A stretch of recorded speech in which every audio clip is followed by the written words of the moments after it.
The story begins by introducing us to the gigantic world tree that stands at the center of everything. In this place, many different races live in harmony with one another. Together, they form the vast continent of Huguenot, a place full of life and mystery, but not all is peaceful, as a war between humans and demons plagues these lands. This fierce battle has grown more and more intense in recent years.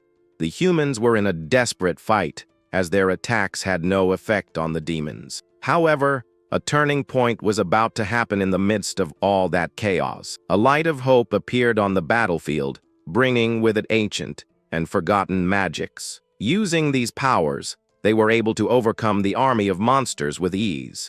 Those who rushed across the battlefield brought hope back to humanity. Because of their heroic deeds, people began to call them by a special name. They were the Grimoiresmiths, the forgers of grimoires, and the salvation of the people. Back in the present, we see a wall under attack, and the soldiers are firing the cannons. With that, a huge explosion goes off on the enemy's front line. Then a soldier orders the archers not to let the creatures climb the wall. A flaming arrow hits one of the climbing monsters right in the eye. Even with the arrow stuck in its head, the creature remains on its feet with a smile on its face. And another demon approaches a human with a very menacing look. One of the guards panics and starts screaming in despair at what he's seeing. It turns out the wall was being overrun by a horde of furious monsters. The claws of one of the creatures reach the top of the wall, leaving a soldier in shock. Soon the horrendous creature appears in full, revealing its bizarre appearance. At that moment, the guard is paralyzed with fear, unable to show any reaction. But suddenly, a hooded figure appears in front of him with a book in hand. The newcomer uses a spell called Grand Reflection to protect the soldier. A beam of light then hits the monsters, throwing them far from the wall. The mysterious man then tells the guard to rest, as he is safe now. Then, two more heroes arrive on the scene and ask if everyone is okay. The group apologizes for being late and praises the humans for holding on. The soldiers are impressed, and one of them says he can't stop shaking. The hooded leader observes the situation in silence, looking very calm. His companions are an elf named El and a swordsman known as Raz. The swordsman then tells them to advance, while the mage prepares his next spell. The elf then readies one of his arrows, imbuing it with wind magic. He draws the bowstring with the arrow glowing intensely in a greenish hue. With a focused gaze, the archer carefully aims at the enemies down below. He prepares to shoot, his face showing total concentration on the target. The elf shoots, and his arrow multiplies, hitting several monsters at once. Meanwhile, the mage shows off his magic rings, which glow with immense power. He positions himself on the edge of the wall, ready to cast his own devastating magic. He uses the book and creates a tornado that throws all the monsters into the air. After that, the elf looks very tired, having used a lot of energy in the battle. Meanwhile, his friends remain ready to fight, the warrior's sword glowing. The group's leader then jumps very high, preparing for his next attack. He touches one of the gems on his grimoire to activate a new ability. The book begins to glow intensely with purple, lightning-filled energy. Next, another gem on the book begins to emit a very strong golden light. Then, purple and yellow energies emerge from the grimoire, mixing in the air. The white-haired young man then creates a huge sphere of power above his head. With a swift motion, the sphere is shot into the heavens like a great beam of light. The magic hits the sky and begins to spread, creating a massive wave of energy. The mage extends his hand to the sky, controlling all the power of that spell. He uses the spell called Rain of Karavnos, a thunder and rain ability. With his eyes glowing purple, he concentrates to unleash his full power. Then, a shower of purple lightning rains down from the sky, hitting all the monsters below. His companions are impressed by the scene and find it all terrifying. After the attack, the hooded young man closes his book, satisfied with the result. Then he calmly walks down the stairs of the wall as if nothing had happened. He says it's all over, as the threat was completely eliminated with his strike. The soldier is speechless, as they couldn't even scratch those creatures. All the demons that were attacking the wall were wiped out with a single attack. The group watches the sky as a strange magic circle appears on the horizon. One of the guards looks at the mage and says that now he understands what's happening. He realizes that the color of the young man's hair and the light from the spell are familiar. The soldier finally remembers the rumors about the white wolf Grimoiresmith. Suddenly, someone on the wall starts shouting, getting their attention. It was the Human Kingdom's support army that had just arrived to help. The mage decides it's time to leave and leave the rest to the reinforcements. But before leaving, he hands a paper to the soldier, who is very confused. The young man asks if they can pass, as they need to continue their journey to another place. The guard doesn't understand anything and wonders what that travel permit is. The group's leader reveals that their next destination is the Dragon Kingdom. With a snap of his fingers, a ball of light is launched into the air. The light explodes in the sky like a firework, clearing a path for them. And so, the trio of heroes sets off toward the rising sun on their new journey. The elf throws himself on the ground and asks if the magic stone they're looking for really exists. His swordsman friend says he doesn't believe they'll find something like that so easily. Raz states that he will follow Master Alan no matter what happens along the way. The elf complains that his friend is too serious as he leaves him behind. Alan looks back as the blonde guy shouts for them not to leave him alone.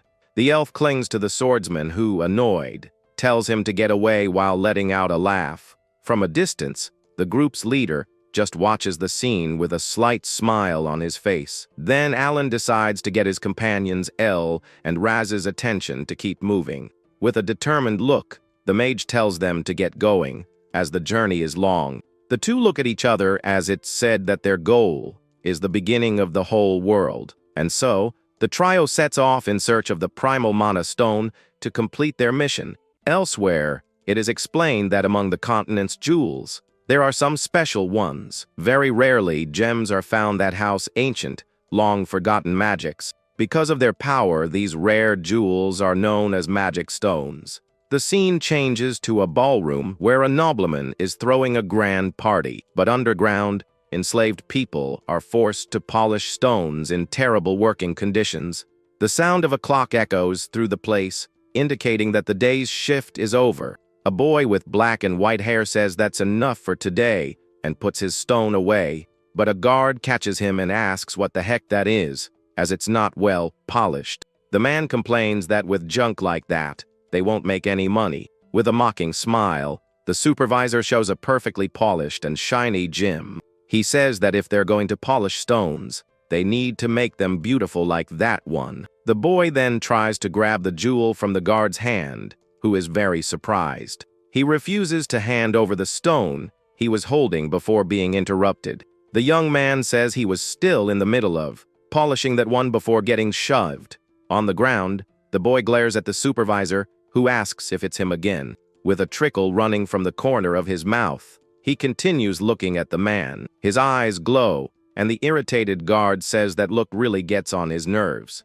The supervisor asks if he thinks he's all that just because he's good at polishing stones. Angrily, the man shoves the boy, who was on the ground, with his foot. The young man curls up from the impact, as the supervisor says he needs to be taught a lesson. He grabs the boy's hair and says he can polish everyone's stones. With a strange smile, the young man tells the man to let that decide how many there will be. Then the two guards start roughing up the boy without any mercy. One of the hits lands right on the boy's face, but he doesn't seem to react. After they're done, they leave him on the floor and tell the others to go to their beds. With great difficulty, the young man drags himself over to the supervisors, who stare at him. He touches one of their shoulders and says that was only 3 hits so far. The man is confused, and the young man asks him to hit him 3 more times before he goes. With his eyes glowing pink, he reminds the guard of the deal they made earlier. Startled, the supervisor shoves him and yells at the boy not to touch him, but the young man insists and clings to the man, asking for more. He keeps begging for more, and the guard asks if he's gone crazy. Out of patience, the 2 men start roughing him up again, even harder.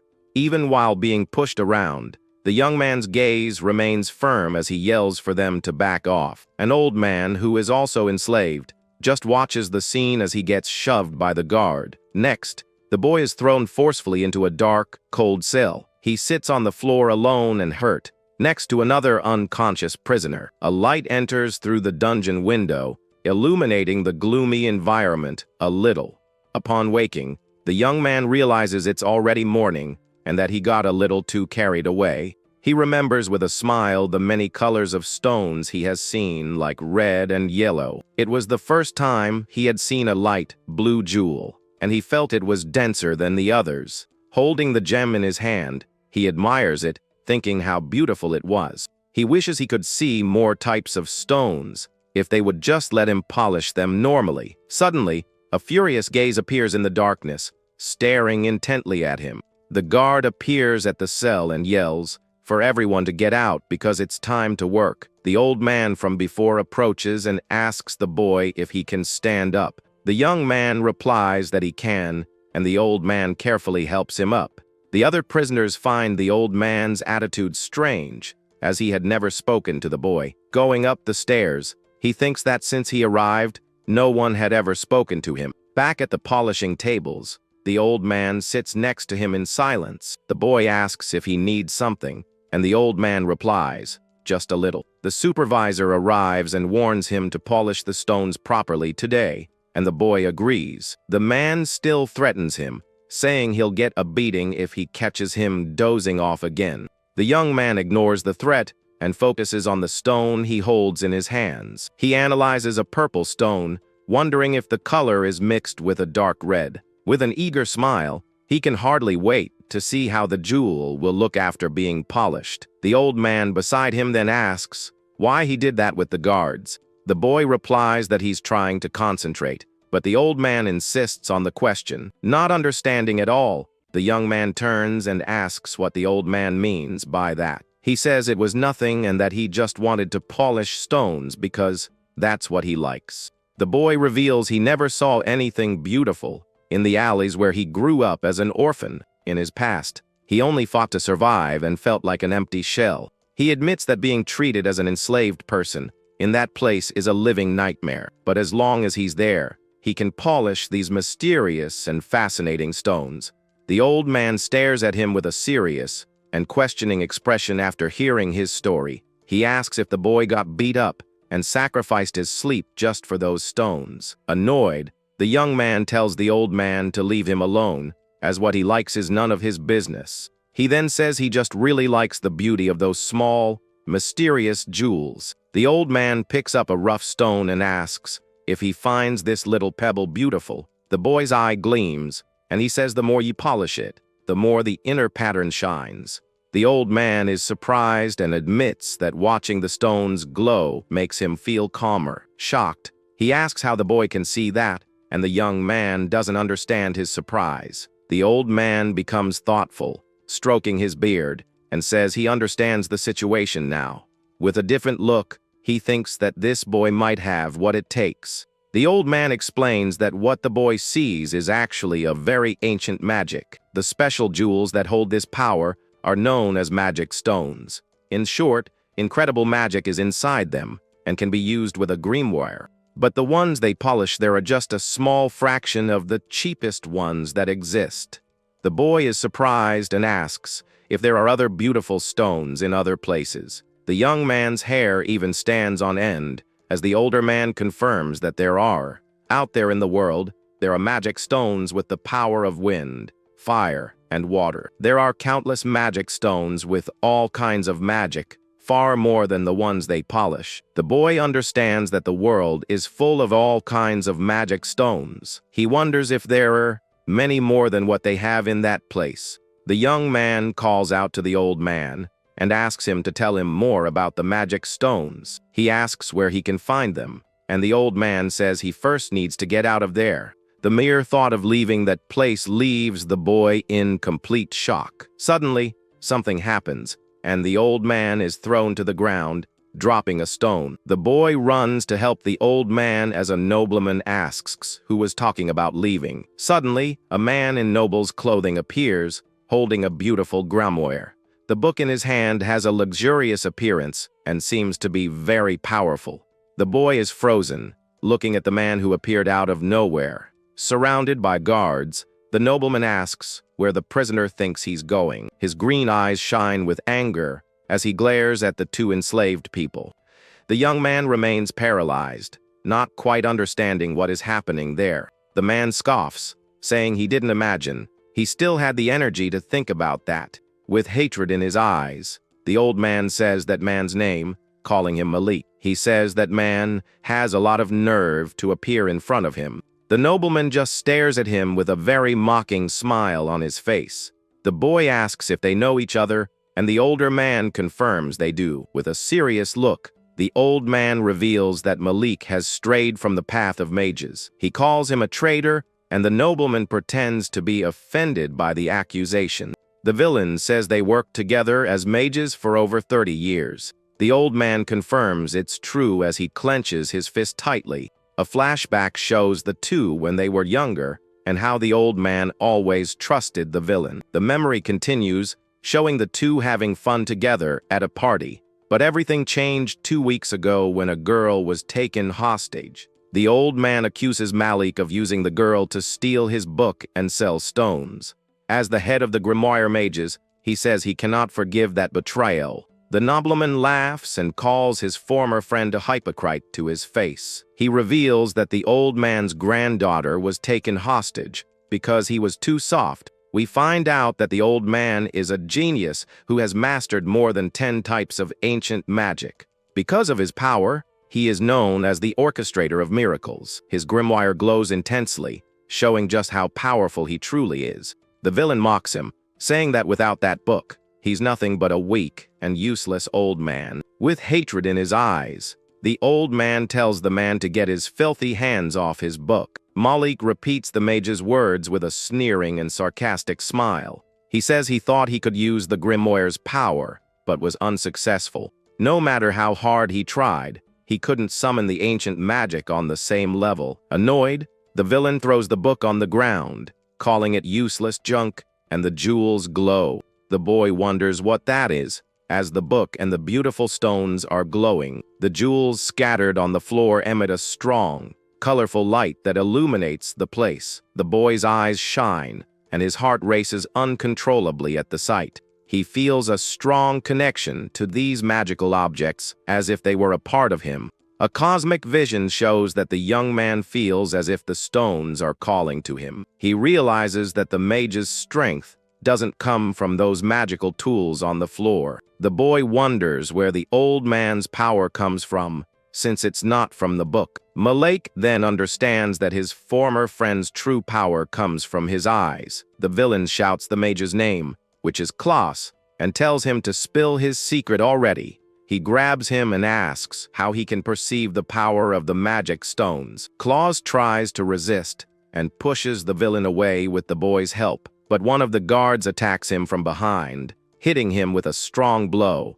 The young man shouts for the old man, while one of the henchmen holds him back. Defeated and on his knees, Klaus glares at his former companion with contempt. He says that even if he told him the secret, the villain wouldn't be able to see it. The mage insults him, saying his eyes are clouded and full of greed. Malik becomes furious with the provocation and calls him every name in the book. He grabs the old man's hair and calls him an arrogant, hypocritical wretch. The villain says that right now, he's nothing more than fragile and helpless trash. He threatens him, saying he will use him as a test subject to steal his power. The nobleman wants to take Klaus's eyes and power for himself, no matter what. He swears he will do whatever it takes to get what he wants as the guards grab the book. Malik turns his back on his former friend and begins to walk away. He picks up a lit candle that was in a holder on the dungeon wall. With a quick motion, the villain throws the candle toward the magical objects. The boy watches the scene,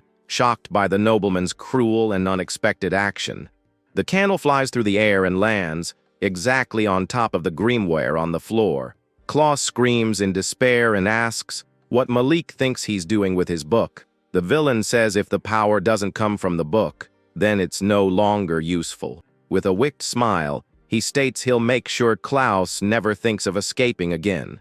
The guards hold the mage tightly as he screams for the villain to stop. The flames consume the grimoire and the magic stones that were with it. The fire spreads, and one of the jewels flies toward the boy, who is paralyzed. The glowing stone stops right in front of his face, and his eyes widen. The boy runs toward the flames, and Klaus watches him, shocked by his action. Without a second thought, the young man throws himself into the middle of the fire, surprising everyone. Even with his hands burning, he endures the pain to grab the magical items. With his face sweating, he thinks that he has to save the stones no matter what. He then starts picking up all the magic stones that were scattered on the floor. Klaus desperately shouts for the boy to get the book, which is also burning. The boy remains kneeling in the middle of the flames, completely focused on his mission. One of the guards tries to put out the fire with his foot and tells the boy to stop it. Malik grabs him furiously and asks what that brat thinks he's doing. The villain gets a look of hatred as smoke rises from the extinguished fire, but the young man holds the man's leg and, with a threatening look, tells him not to interfere. With a shove, the boy manages to get free from the guard and goes back to the fire. He reaches his hand toward the grimoire to try to save it from the flames. With a face full of determination, he tries his best to reach the book. Finally, the boy manages to grab the flaming grimoire with his bare hands. With a smile on his face, he stretches out his arm to grab the valuable object. The moment he touches the book, a very strong golden light begins to shine. The young man is completely engulfed in a pillar of light and fire that rises to the heavens. Klaus watches the scene in shock and wonders if the boy could be who he imagines. Inside the light, the boy is confused, not understanding what is happening to him. He feels his body burning from the inside, as if he were in a whirlwind of fire. His eyes glow red, and he sees everything around him shining intensely. A sphere of brilliant energy appears, and he feels like he can do anything now. Malik can't believe what he's seeing and says that is completely impossible. Klaus's granddaughter watches from a distance and wonders how an enslaved boy became a Grimoiresmith. The villain becomes desperate with the situation and starts yelling at his henchmen. He orders one of the guards to bring him the book the boy is holding. Malik himself then runs to grab the grimoire from the young man's hands right now. The boy holds the glowing book, which seems to have connected with him somehow.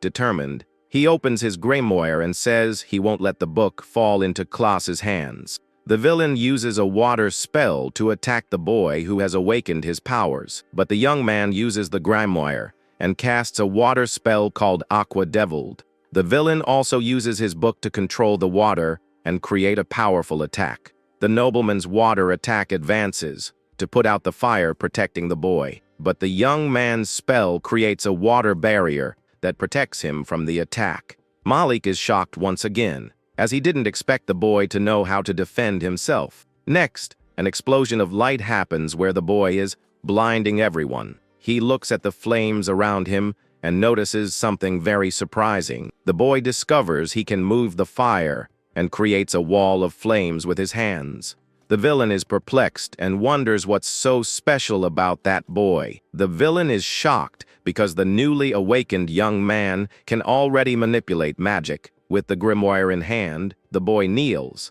surrounded by the flames he now controls. Klaus realizes the boy's special eye can see the letters of ancient magic. He understands that the boy has a very high compatibility with that type of power. With the right stone and book, it's possible to unleash an unimaginable magical force. The old man then thinks that this boy might be an unbelievable prodigy, but he worries because despite his talent, the young man is still an inexperienced rookie. The mage fears that Malik is too strong for him, and that at this rate, things will get worse. The villain launches a water attack that collides with the flames controlled by the boy. Desperate, Klaus shouts for the boy while trying to break free from the guard's hands. The young man then realizes what he needs to do to turn the tide in this battle. With a sweaty face, he thinks he needs to get the book to the old man somehow. He then starts running toward Klaus, leaving a trail of fire behind him. Malik creates a giant wave of water and says he won't let the boy pass. With a furious look, the villain prepares to end this once and for all.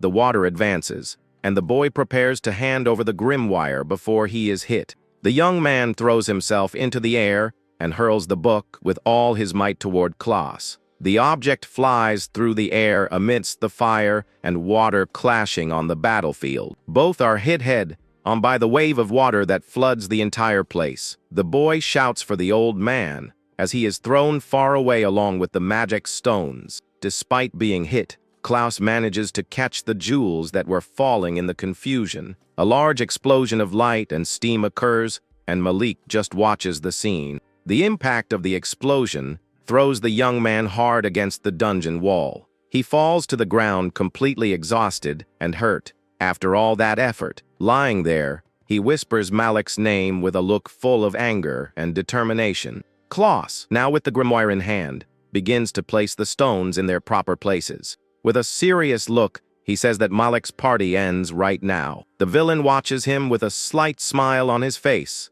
looking very calm. He asks if the mage really thought someone like him would lose to an old man. A guard then brings in 3 strange children with scars on their heads and enslaved people's clothes. Malik says he brought the new recruits, who seem to be in some kind of trance. Klaus is shocked and asks if those are the other children who were kidnapped. The boy notices something black on one of their shoulders and wonders if it's mana. The villain points to the mark and asks if that's what they were talking about. He presses the black jewel and says he created it especially to defeat Klaus. With a quick motion, the man mercilessly rips the stone from the child's body. The child falls to the ground, and one of the guards kicks their body to the side. The little enslaved child's body lies on the ground, not moving after the attack. The young man and Klaus are horrified by the cruel scene they just witnessed.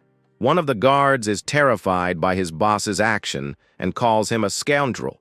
Klaus is horrified and asks if the villain has stooped to performing experiments on people. On the ground, the bodies of the children who were used as test subjects lie still. The boy doesn't understand what the word experimentation means and is very confused. The villain says that as a mage, he just wanted power, and those brats were going to perish like trash anyway.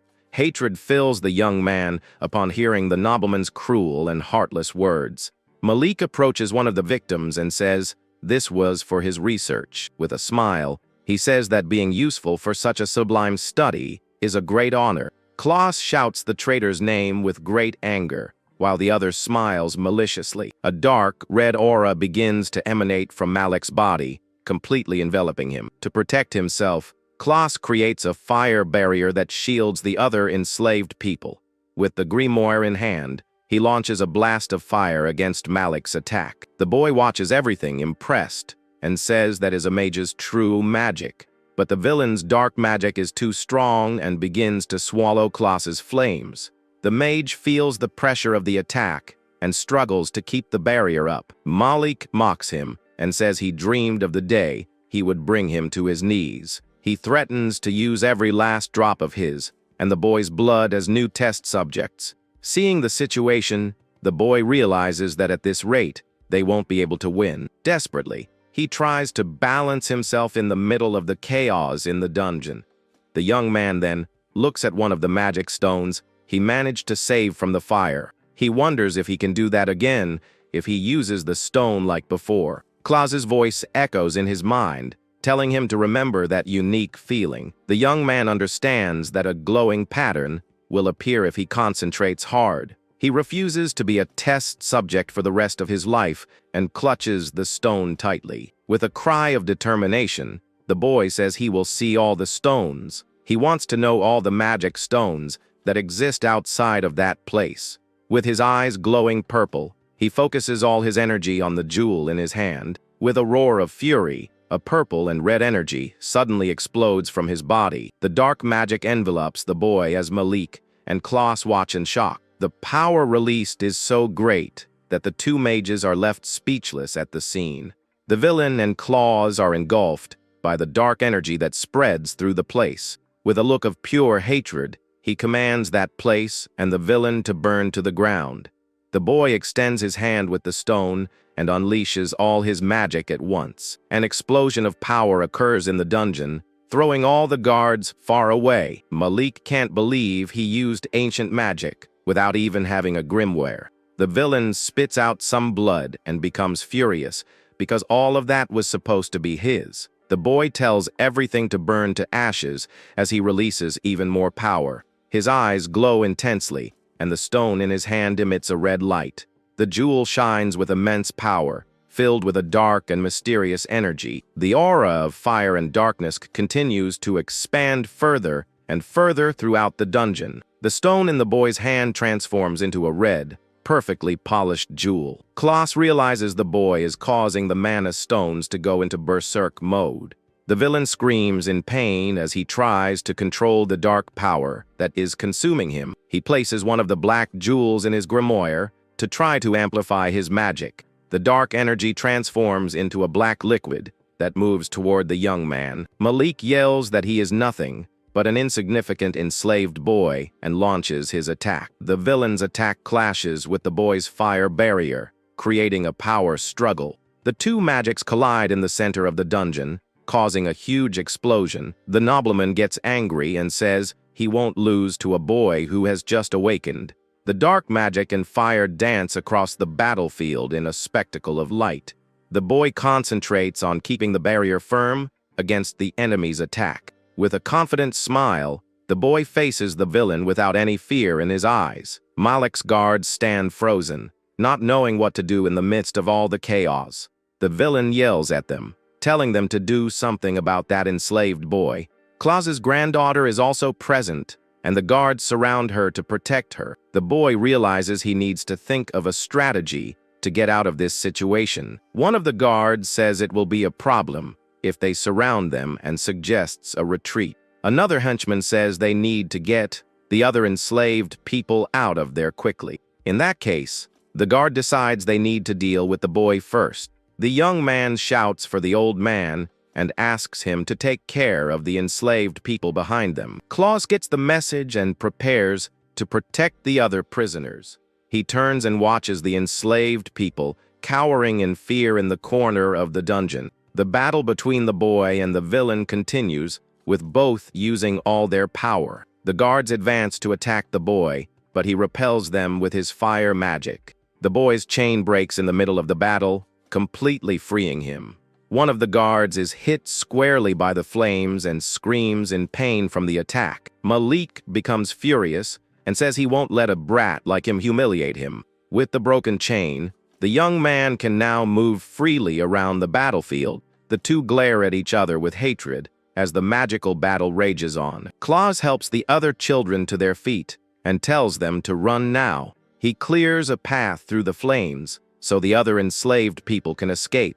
Klaus's granddaughter watches the scene as the villain launches another powerful attack. The man uses his sword to try to cut through the boy's magic but fails. The young man retaliates with a fire attack, and the villain tries to protect himself with his magic. With a face full of determination, the boy continues to fight with everything he has. Klaus's granddaughter creates a magic circle to protect herself and the guards. Malik becomes enraged and says it's impossible for him to lose to a mere enslaved boy. She places her hand on the circle and casts a very powerful protection spell. The magic shield shatters from the force of the boy's attack, surprising everyone. The villain is hit by the black jewels he himself created to defeat Klaus. With a final scream of pain, the man is consumed by an explosion of fire and darkness. The dark flames and fire dance around the boy, who watches his fallen enemy. The villain gets up with difficulty and faces the young man who ruined all his plans. He touches the dark energy that is hurting him and prepares for one last attack. With a cry of hatred, he tells the boy to perish and launches a sphere of darkness. A sphere of black magic forms around the young man, trapping him inside. Klaus's granddaughter watches the giant sphere that closes completely with no way out. The villain smiles, satisfied, thinking he has finally managed to defeat the boy. But suddenly, the sphere begins to crack from the inside out, surprising everyone. The man is thrown far away by the explosion of power that follows. The young man emerges from the shadows and tells the villain not to get in his way again. The man is completely consumed by the flames and screams in pain from the attack. Defeated, the villain falls to the ground unconscious as the boy stands watching him. Klaus says he knew the boy had potential but didn't expect so much power. He is impressed because the newly awakened boy managed to defeat an experienced mage. The young man approaches and asks if Malik is a criminal for everything he's done. With a smile, he asks if they can make the villain pay for his crimes. Klaus smiles and says they can certainly make that happen right now. He uses a magic stone in his Grimoire to cast a teleportation spell. Malik's body is enveloped in a green light and disappears from the dungeon. The old man says to take the man to the surface to be judged. The boy clutches the stone in his hand, and the dark energy begins to dissipate. Exhausted, the young man nearly falls, but Klaus catches him and helps him recover. The old man tells the boy to control himself, because they are leaving that place. Together, they climb the dungeon stairs toward the light of freedom. As they emerge from the darkness, the sunlight greets them with a beautiful, cloud-filled sky. The boy looks at the sky and the broken chain on his neck and says they are free. With a happy smile, he celebrates that they finally managed to get out of there. The young man calls for the old man and asks him to show him where to find the magic stones. But one of the guards points at him and shouts that it was that enslaved boy who set fire to the mansion. In an instant, the boy is surrounded by a group of knights with swords drawn. Next, he is taken to a courtroom to be tried for the crime he didn't commit. A judge bangs the gavel and begins the trial against the young and innocent enslaved boy. He says the defendant is an enslaved person accused of setting fire to Lord Malik's property. With a contemptuous smile, the judge says there is no need for questioning. Without even hesitating, he sentences him to be taken away, and the crowd shouts to get rid of him. The nobles in the audience call him a filthy slave and demand his immediate removal. Two guards approach to take him away, but the boy maintains a defiant look. With clenched teeth, he glares at the judge who unjustly condemned him. Suddenly, a mysterious voice emerges in the courtroom and says they wish to present an objection. A man in noble clothes and glasses appears to defend the boy from the false accusation. The boy turns and recognizes the old man who helped him in the dungeon moments ago. The audience is shocked to recognize the Maestro of Miracles, Lord Klaus. He says that judging someone just for being an enslaved person seems a bit hasty. With a serious look, the mage then addresses His Majesty, the king, directly. On his throne, the king watches the scene in silence, looking very bored with everything. The king says it has been a long time and greets him, calling him by the name of Klaus. He asks why such an important man would try to protect a simple enslaved boy. The young man listens to the conversation in silence next to his unexpected defender. Klaus surprises everyone by saying that this boy is his newest apprentice. The king is completely shocked and repeats the word apprentice, not understanding at all. He gets worked up and shouts if that means an enslaved person has awakened their powers. Klaus then hands the boy the Grimoire and a glowing magic stone. The young man holds the magical objects and looks at the mage with a very confused expression. His eyes widen in surprise at the actions of the old man who saved him. With a gentle smile, the old mage encourages him to show his true power. The boy gives a slight smile, because now he understands exactly what he needs to do. He holds the magic stone tightly and prepares for what's to come. He thinks that for these people to listen to him, he needs to show his true worth. The boy needs to prove that he is not just an enslaved person, but someone with power. With a determined look, he vows to show everyone who the real villain is. The guards approach to remove his chains and take him away from there. But the king says if he really is a Grimoiresmith, they must listen to him. He becomes thoughtful and seems to consider the possibility of an enslaved person awakening. However, the king says he has never heard of an enslaved person becoming a Grimoiresmith. A nobleman in the audience agrees and says they are a very rare existence.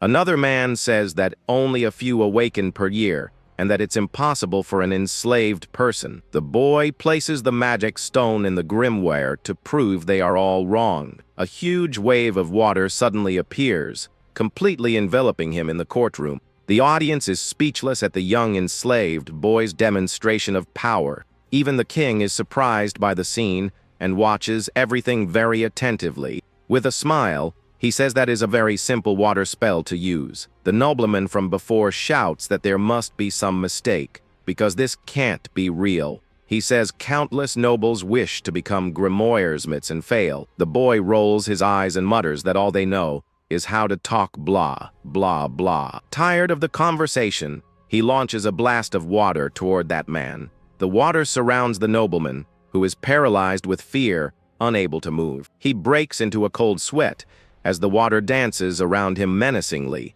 The young man says all they know is how to talk about bloodlines and look down on others. He asks if nobles and Grimoiresmiths are so amazing that they can get away with anything. With a furious and hateful look, he demands that they answer him now. The water gets very close to the nobleman's face, who starts sweating from fear. Stuttering, the man replies that of course not, as that would be absurd.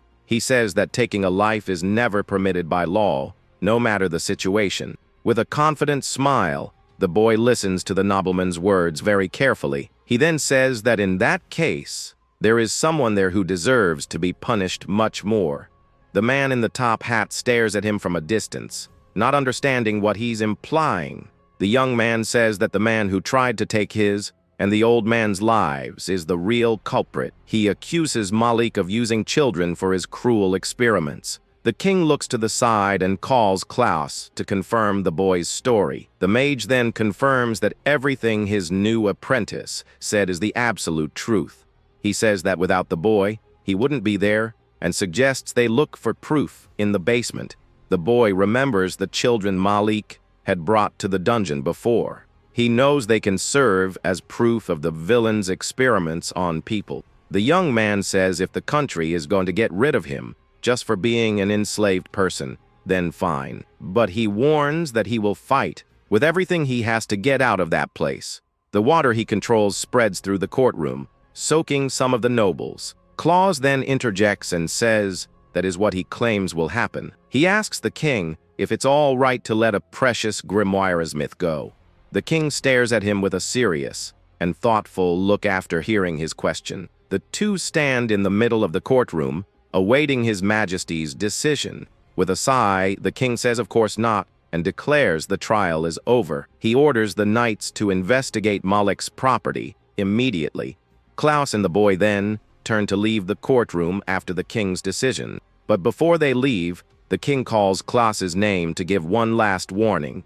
He tells the mage not to lose sight of his new and promising apprentice. Klaus bows and says he will do as His Majesty wishes. Outside, the boy stretches and celebrates that he is finally free. With a smile on his face, he feels refreshed after being trapped for so long. Klaus watches him and comments that he looks completely different in those clothes. The boy asks if he is a powerful mage, as they called him the strongest.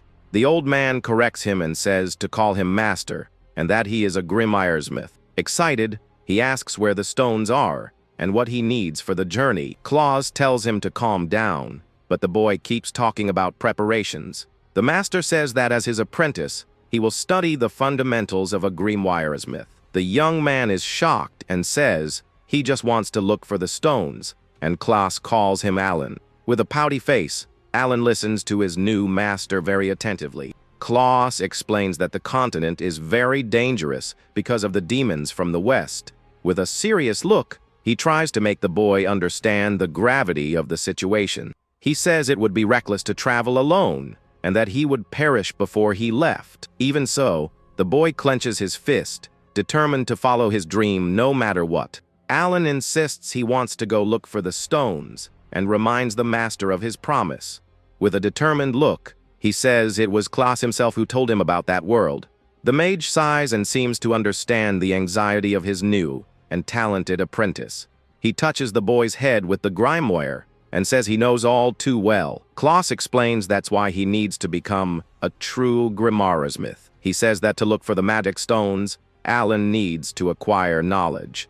The master shows some jewels and talks about their properties and classifications. He explains that the boy's perspective will change if he understands magic. If he studies at the magic tower, he will gain power and everything he needs for his quest. The mage advises Alan to use the magic tower's support to his own advantage. He says that way, the boy can live exactly as he wants in that world. Alan repeats his master's words with a slight smile and a thoughtful look. He looks at his hands and at the magic stones he so desperately wants to find. The young man understands that to live as he wants, he needs to become stronger first. With a determined look, he agrees with his master and accepts the proposal. He says if that's what the master says, then he'll go to the magic tower. But with a mischievous smile, he warns that if he thinks it's a waste of time, he will leave on his journey immediately, without a second thought. Klaus smiles and says he thinks that's fair,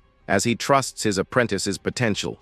He then welcomes the boy to the magic tower, where it will all begin. The tower reveals itself as a grand place, and the newest Grimoiresmith has arrived. Alan's first day at the magic tower finally begins, and he's ready for anything. His master then starts to explain a little about how things work around there. Klaus reveals that the tower is the main defense against fiends and a research center. The Grimoiresmiths can take on missions for the state or focus on their research. Everyone there is free to follow the path they think is best for themselves. The protagonist listens intently as his master continues the explanation. The mage points to a staircase and tells the young man to go complete his final registration. Alan is a bit confused when his master suddenly starts to walk away. Klaus says he has other matters to attend to and won't be able to go with him. With a serious look, the mage wishes his apprentice good luck on his new journey. The boy then begins to climb the gigantic, endless staircase of the magic tower. Exhausted, he complains that the stairs are way too long and he can't go on climbing. With a grumpy face, he doesn't seem very happy about the long walk. Finally, the boy reaches the top and wonders if this is the right place. With a mischievous smile on his face, he approaches the counter to register. Suddenly, something flies past the boy's face very quickly, and he gets startled. He turns to the side and sees enormous gears moving on the wall of the room. The young man is shocked and wonders what this place is with people floating around. One of the mages is writing on a wall that glows with golden letters. He realizes the wall is actually a giant book and is impressed. Meanwhile, other people are using their own grimoires to study and research. Alan doesn't quite understand what everyone is doing in this strange place. A blonde girl bumps into him and asks if he is the Mr. Alan they were expecting. The boy is startled by the cheerful receptionist's sudden approach. The woman smiles and says the master of the magic tower told her about his arrival. She congratulates him and says that with his signature, his registration is finally complete. Next, the receptionist hands him his identification on a special tray. The protagonist looks at the object and wonders if it's a mana stone. The woman confirms it and explains that since he is an apprentice, it's a water stone. She says he can rank up by doing missions and gain more authority. Eagerly, he asks if he can take a mission now, and she says yes right away. The receptionist points to the giant book he saw earlier and calls it Memoria. She explains that Memoria holds all the records of missions and research in the tower. The young woman also says it stores personal data and invites him to touch the book. The boy then extends his hand toward the enormous magic book to interact with it. Upon touching the surface, a message appears and authenticates his access as Alan. The message also shows his apprentice rank and asks what he would like to do. The woman advises that he can also use voice commands and suggests asking for missions. The young man says he wants to accept a mission, and the book shows all the options. With a smile on her face, the receptionist says he doesn't have to say it in pieces. The receptionist explains that as a general rule, apprentices need to team up with someone of a higher rank for missions. Meanwhile, the magic book continues to show all the available missions for him to choose from. The woman then reveals that for his first mission, the master has already chosen one for him, but the boy points to another and says He'd rather do the ore investigation one. She gets nervous and says that mission is for apprentices who are about to graduate, as it involves facing fiends. Even so, the book confirms the mission has been accepted, leaving the receptionist in a panic. She yells that he really accepted it, and that it's very dangerous, but the young man seems quite calm. While the woman panics, the boy asks who this Lucas person on the mission is. Surprised, she asks if he hasn't met his mission partner yet. She reveals that Lucas is the only apprentice of the Master of Miracles, Klaus himself. The young woman says he became an intermediate mage in 4 years when the normal is 10. Another receptionist appears and calls him an absolute genius, and Alan makes a sour face.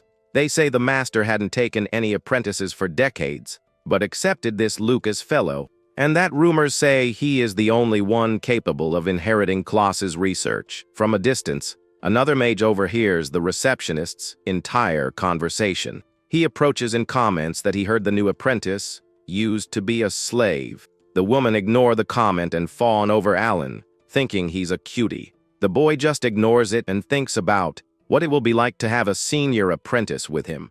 With the mission papers in hand, the young man turns and leaves the place. He then arrives in front of a very luxurious door, seemingly looking for someone. The boy thinks it's a pain to have to form a 2-person team and opens the door, but he decides he just needs to put up with it until his rank finally goes up in the tower. Upon entering, a blonde man yells angrily, saying it's only been 3 days.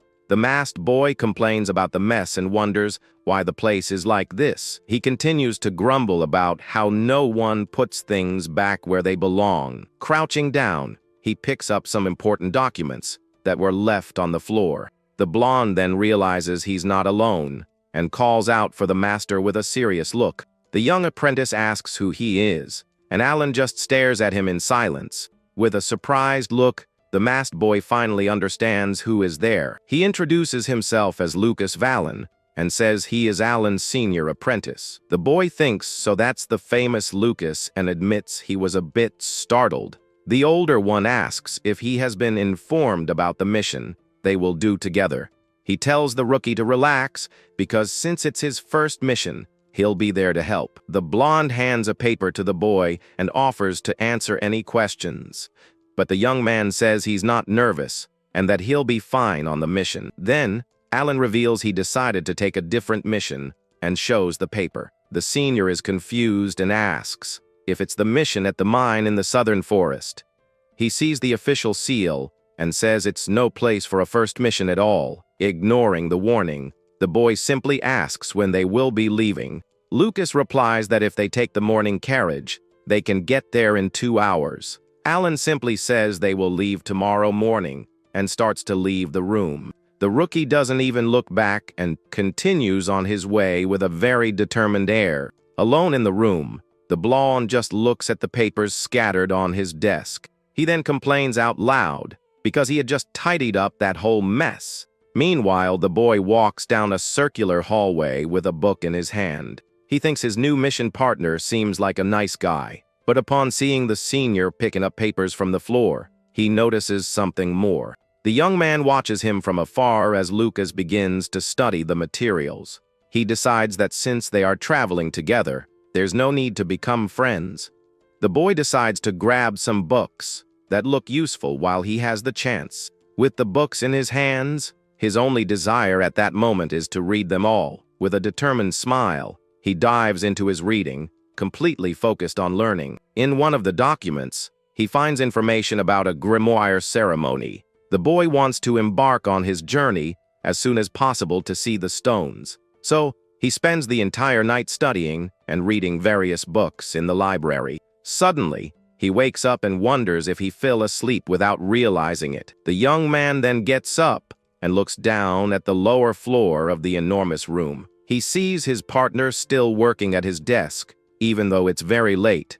The senior seems to be analyzing some magic stones with great attention. The boy's eyes sparkle as he sees the beautiful gems his partner is holding. One of the stones emits an intense purple light and has a very special glow.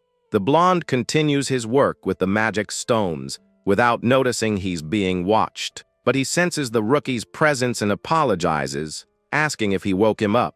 The boy comes down the stairs and approaches the table, saying it's no problem. He then picks up one of the gems and hands it to the senior, who watches him. With a smile on his face, the boy admires the stone and says it's very beautiful. The blonde is surprised and asks if the rookie can also see the magic in it. He explains that in the tower, only the master, and he can see the gem's ancient magic. But the boy is more interested in the golden frame of that small stone. He compares it to the others and says that, just as he thought, that frame is different. The senior is completely confused by the boy's random comment. Then the young man points to 2 gems and states that they are exactly the same.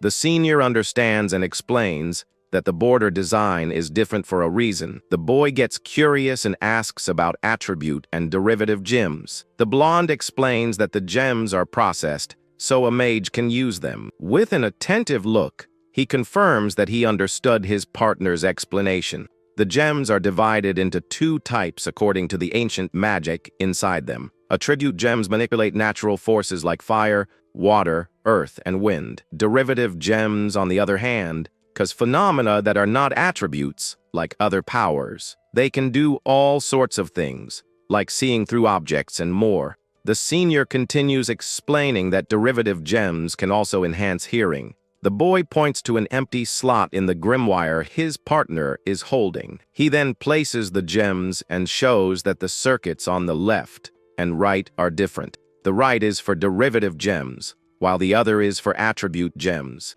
The rookie asks if the circuit is what extracts the ancient magic, and the blonde confirms it. The senior explains that because they have grimoires, they can use this type of magic. Alan holds the attribute gem and observes it with a look full of curiosity. His partner then says that grimoires are the most important thing of all. The young man listens to the explanation attentively, seeming very focused on the topic. With a serious look, the senior states that for a mage, it is life itself. The boy remembers that his master had also said something similar to that. A memory of Klaus yelling not to touch his book comes to his mind. The blonde says that a grimoire perfect for the mage makes using magic easier. The rookie asks if the ease of use really changes that much with the book. The senior then understands why the boy took on such a reckless mission. He realizes that the reward for that mission is the right to participate in the selection. The boy confirms it is, and the older one tells him to return the gems he took. With a smile, the young man thinks that his own grimoire will be a travel companion. The carriage wheels spin quickly as they head out on their mission. The next morning, the 2 finally arrive at the mysterious southern forest. The blonde comments that the ground is very muddy because of the rain that fell. The boy asks if that's the miner's village, and his partner confirms it. They walk toward the village but notice there's no one around. The 2 stand there, observing the completely empty and silent village. The rookie asks if the mine is very close to justify the silence. His partner replies yes, and that the entrance is right past the village. Suddenly, the boy senses something strange and becomes alert to the situation. At that moment, a shadow dashes at high speed right between the 2 mages. Then, several demonic beasts with red eyes appear to attack them. The senior says that those are the creatures they need to defeat in the mission. With a serious look, the boy confirms he has the grimoire he received. From above, we see that the pair of mages is completely surrounded by the wolves. The boy remembers the gems that were lent to him for this specific mission. He received one of fire, another of water, and also one of earth for the battle. The blonde thinks that using fire would be the fastest, but could spread the flames. So he tells the rookie to stay close so he can protect him properly. The senior prepares to cast a spell using his earth attribute gem, but the boy smiles and says he can protect himself as he activates his magic. With a look full of confidence, the young man prepares to show his power. He then touches the earth gem in his grimoire to cast his first spell. A golden light emanates from the grimoire as the young man prepares for combat. A shining magic circle forms on the ground right beneath his feet. His partner is surprised to see the rookie using magic so easily. The boy feels the power of the gem and even though he finds it hard to control, he continues. With a determined shout, he raises a huge wave of sand from the ground. The sand turns into sharp spikes that strike one of the demonic beasts. The monster begins to dissolve into dark particles after being hit by the attack. The senior is covered in dust and watches the scene, impressed by what he sees. The blonde is shocked, and the boy explains he learned how to take down fiends yesterday. With a smile on his face, the senior seems to finally recognize the rookie's worth. He admits the boy is worthy of being the master's apprentice and apologizes. Then the senior challenges him to show more of his power as they fight together. The duo fights in perfect sync, combining earth and wind attacks. Suddenly, one of the wolves leaps over a roof to attack the blonde by surprise, but the two mages are alert and ready for any unexpected attack. A distant scream catches the duo's attention, and they look toward the mine. They see one of the miners being attacked by one of the demonic beasts. Without a second thought, the two use magic to propel themselves toward the danger. The rookie complains that the place is still too far, and they might not make it in time. Just then, his partner grabs him by the shirt collar, leaving the boy confused. The senior holds him tight and tells him not to let go of the Grimoire, no matter what. With a serious look, the blonde begins to conjure a wind spell called Istrophyla. A whirlwind of wind surrounds them and launches them into the air at incredible speed. The older one shouts his partner's name as they fly toward the mine. The boy opens his eyes and prepares for what's to come upon landing. Inside the mine, one of the men is surrounded by the beasts and seems to have no escape. The duo flies over a giant wolf that appears to be the leader of the pack. Still in the air, the young man uses his Grimoire and casts another earth spell on the ground. Pillars of earth rise from the ground, protecting the miner from the creature's attacks.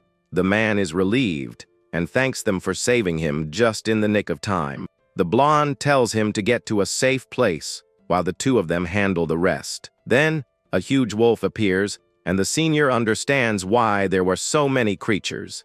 The giant beast was the father of the other wolves, and he doesn't look happy at all. The boy's eyes sparkle, and he notices something in the stone on the wolf's forehead. He can see a very faint golden light inside the creature's central stone. The boy asks his partner if it's possible to defeat fiends without destroying the stone.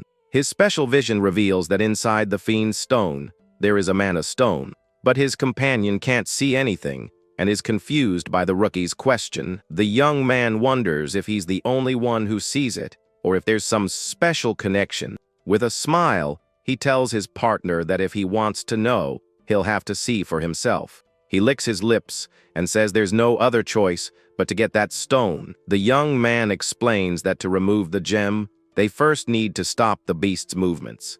At that, his partner asks if he can really see a golden light in the stone. The boy confirms that he can, and although it's faint, he can see it. With that, the blonde realizes the rookie isn't lying and can see something unique. The senior then agrees to the plan, and the boy gets super excited about the decision. He says he'll help, and Alan explains he'll trap the creature for the other to attack. The senior thinks the plan is clever and begins to conjure a wind spell. He then casts an imprisonment spell to hold the giant wolf in place. The creature is caught by the magic, and the senior yells for his partner to go. The boy then touches the earth gem and starts to imagine the next steps. He focuses on breaking the ground around the fiend and turning it into sand. Meanwhile, his partner floats in the air, keeping the beast trapped with his magic. The rookie remains focused on his spell to make the sand finer and finer. With that, the ground around the creature turns into tiny grains of sand. The monster struggles but can't escape the trap that is slowly forming. Next, the boy readies the water gem for the next step of his plan. A huge amount of water is poured onto the sand, turning everything into a muddy bog. With a determined look, the young man prepares to finish the imprisonment spell. The wolf's head is thrown back by the force of the water that hardens the mud. Seeing the creature trapped, the boy shouts for his partner to attack at that moment. In the sky, the senior prepares a blade of wind to cut the fiend's stone. He points his hand and fires the attack with all his might toward the monster. The blade hits the beast square in the face, but seems to have had no effect. The blonde is in shock to see that his strongest attack simply didn't work. The boy is also surprised, as the senior's magic was easily reflected. The older one explains that the base of the stone is too hard, and wind alone won't cut it. The boy wonders what they will do now that the initial plan has failed. He then looks at his fire and wind gems and gets a brilliant new idea. Realizing that wind alone is not enough, he decides he needs to use the fire gem. The young man shouts for his partner to use the same wind attack one more time. The blonde agrees immediately and prepares another wind blade for a new attack. Just then, the boy uses the fire gem, because for hard things you need to use heat. An intense red energy begins to emanate from the small gem in his hand. He wonders if he can add the heat of the fire to his partner's wind magic. The rookie then extends his hand toward the magic that is being formed. The senior is stunned to see flames mixing with his wind spell. Focused, the young man successfully mixes the power of fire with that of wind. The combined attack, now in flames, advances toward the demonic beast. With a serious look, the senior watches the final attack approaching the target.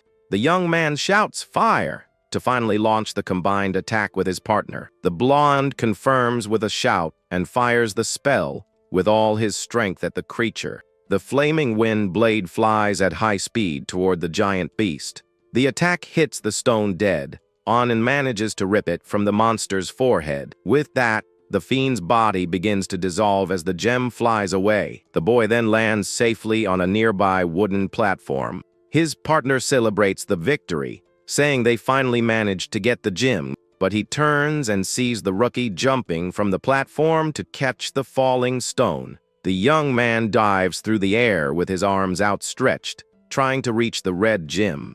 With his hands ready, he prepares to grab the shining stone at the last second. He finally manages to catch the gem and shouts happily that he got it. Upon landing, he celebrates once more with the stone in his hand, saying they won. The blonde comes down and praises his partner, while the young man admires the fiend's stone. The senior thinks that the rookie's raw ability is already that of an intermediate mage. He remembers how the boy managed to combine his magic with someone else's. With a smile, he concludes that his partner is a true and rare prodigy. The blonde then sighs and thinks he's got himself a very impressive junior apprentice. Meanwhile, the boy continues to sit on the ground, observing the gem he obtained. With a smile, he calls his partner and shows that the golden light is really there. He hands over the gem and says the light is fainter than that of a regular mana stone. The senior takes the stone and analyzes it carefully,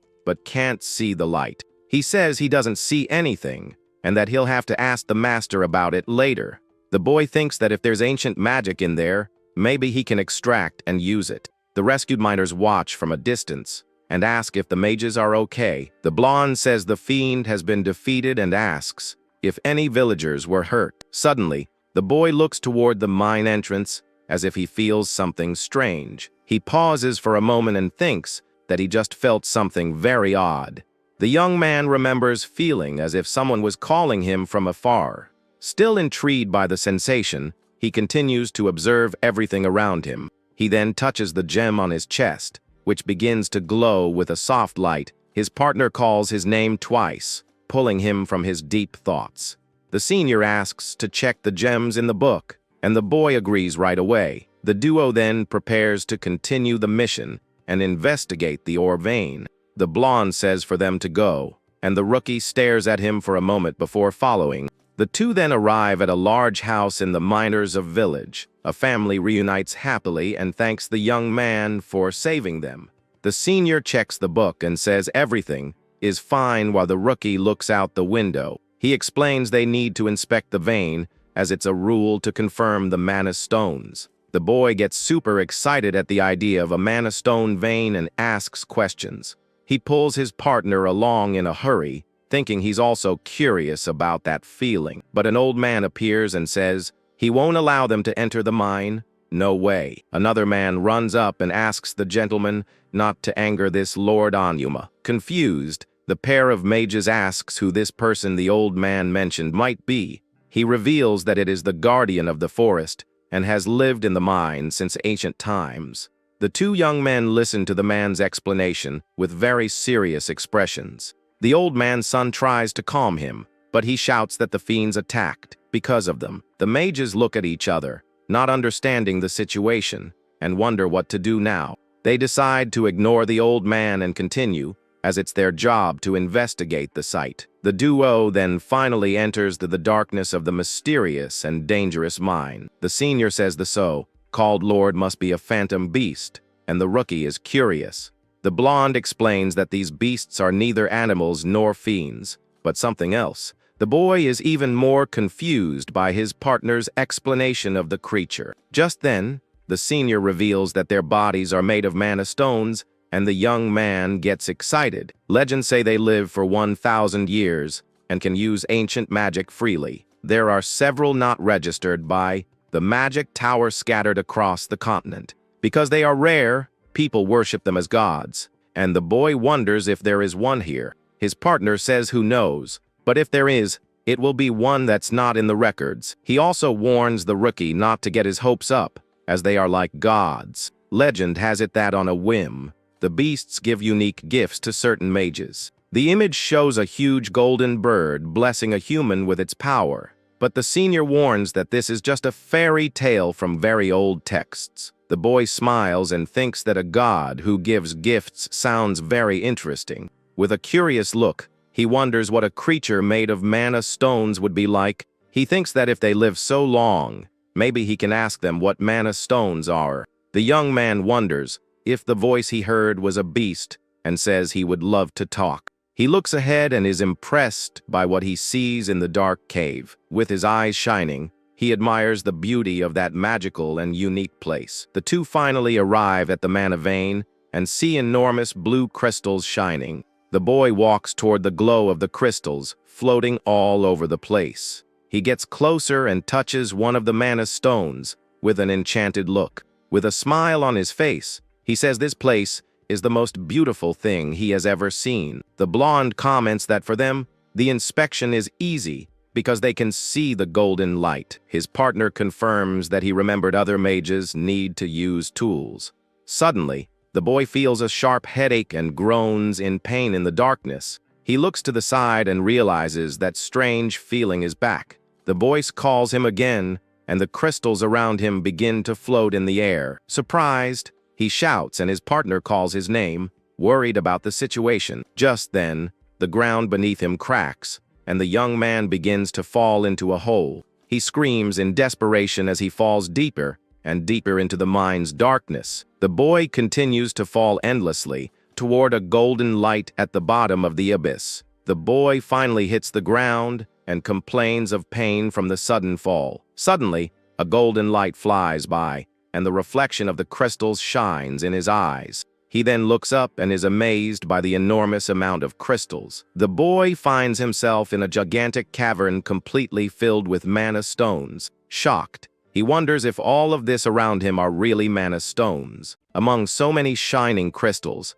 he keeps wondering if all of this is real. With his eyes sparkling in admiration, he finds the place incredibly beautiful and magical. From above, his partner shouts down, asking if he's okay, and the young man says he is. The boy walks through the cave and notices the blue gets stronger the deeper he goes. Then he stops, realizing that one of the huge crystals in front of him is shining differently. Startled, the boy sees something moving inside the crystal and wonders if those are horns. Just then, a huge creature made of crystal begins to emerge from the cave wall. The young man watches and wonders if it's some kind of living creature. The giant creature stares at him, and a voice speaks of a nostalgic scent in the air. The boy senses no ill will, and the voice tells him to lower his guard. He finds it strange because the voice isn't a sound, but echoes directly inside his head. Upon seeing its body of mana stones, the young man finally understands what the creature is. With a surprised look, he asks if it is the phantom beast they were talking about. The creature confirms it was once called that, and the boy is shocked. He remembers what his partner said and asks if it was the one who called to him earlier. The beast says it was drawn by the scent, and that the young man has special eyes to see. It reveals that his eyes see the same world that phantom beasts can see. The creature says it hasn't seen anyone like him for centuries, and the boy becomes thoughtful. His eyes glow with a golden light as he listens to the creature's explanation. The young man shows his glowing hands and asks if that's the light it's talking about. The crystal beast seems surprised and moves closer to see the golden light. Then it reveals this is ancient magic, and the boy doesn't grasp its significance. The creature says his eyes reflect the glow of mana and the trapped ancient magic, but it states that even it doesn't know the reason why these eyes are granted. The beast shares that an old friend once said it's a treasure for those beloved by the world. The boy repeats the creature's words and wonders what it means to be beloved by the world. With a thoughtful expression, he seems to be reflecting on everything he has just discovered. He then approaches and reaches out to touch the beast's crystal body. His hand finally touches the magical creature's shining, cold surface. He says the sensation of touching the beast is cold and very refreshing. With a smile, he describes the feeling as a flow of cold, heavy water. He then presses his face against the crystal and says that phantom beasts are beautiful. The creature thanks him, saying it's the first time anyone has ever said that to it. It says it's going to brag to the 7-star kings, leaving the young man confused. The beast explains that they're the pinnacle of all creatures and the true pillars of the world. The boy is shocked to learn there are 7 creatures even more incredible than this one. The creature says it said too much and that it hasn't seen the Star Kings in a very long time. The young man makes a funny face, understanding that living for so long must be quite tiring. The beast says it's going back to sleep, but the boy stops it with more questions. He asks what ancient magic is, but the creature simply tells him not to worry about it. The creature calls him a beloved child of the world and says it feels a dazzling love radiating from him. It prophesies that if he continues on his path, the 7-star kings will cross his destiny, and they will guide him to the source of magic, leaving the young man confused by this revelation. The beast says it's better to hear the details from the kings themselves and asks him to hold out his hand. Then, the creature decides to give a modest blessing to the little mage heading toward the future. But it believes he can handle the magic and shoots a beam of light from its horn. This light becomes a mana scale, and the boy asks if it's a mana stone. The scale glows intensely as the creature's voice calls him a child beloved by the world. With this, the beast says he will surely be able to reach his ultimate goal. The goal is the primeval mana stone, and the young man is shocked by this information. As the creature starts to fade away, the boy tries to stop it, still having more questions. He asks about the stone, but the light gets so bright he can barely see. The intense light blinds him for a moment, and the phantom beast vanishes completely. Back in the dark cave, the boy holds the crystal as his partner calls out to him. The blonde boy runs toward him with a lantern in his hand, looking very relieved to find him. A bit dizzy, the young man asks what happened to that giant cave from before. He can still feel the beast's presence, but it seems to be sleeping far, far away. His partner then asks what that object he's holding in his hand is. The boy gets awkward and asks if this could be a blessing from the phantom beast. He tries to explain that the creature gave him a scale as some kind of gift. Not knowing how to explain the situation, he gets all flustered, and his partner becomes suspicious. Back at the magic tower, their master analyzes the 2 stones the boy brought back. Klaus says that both are very different from the mana stones they usually mine.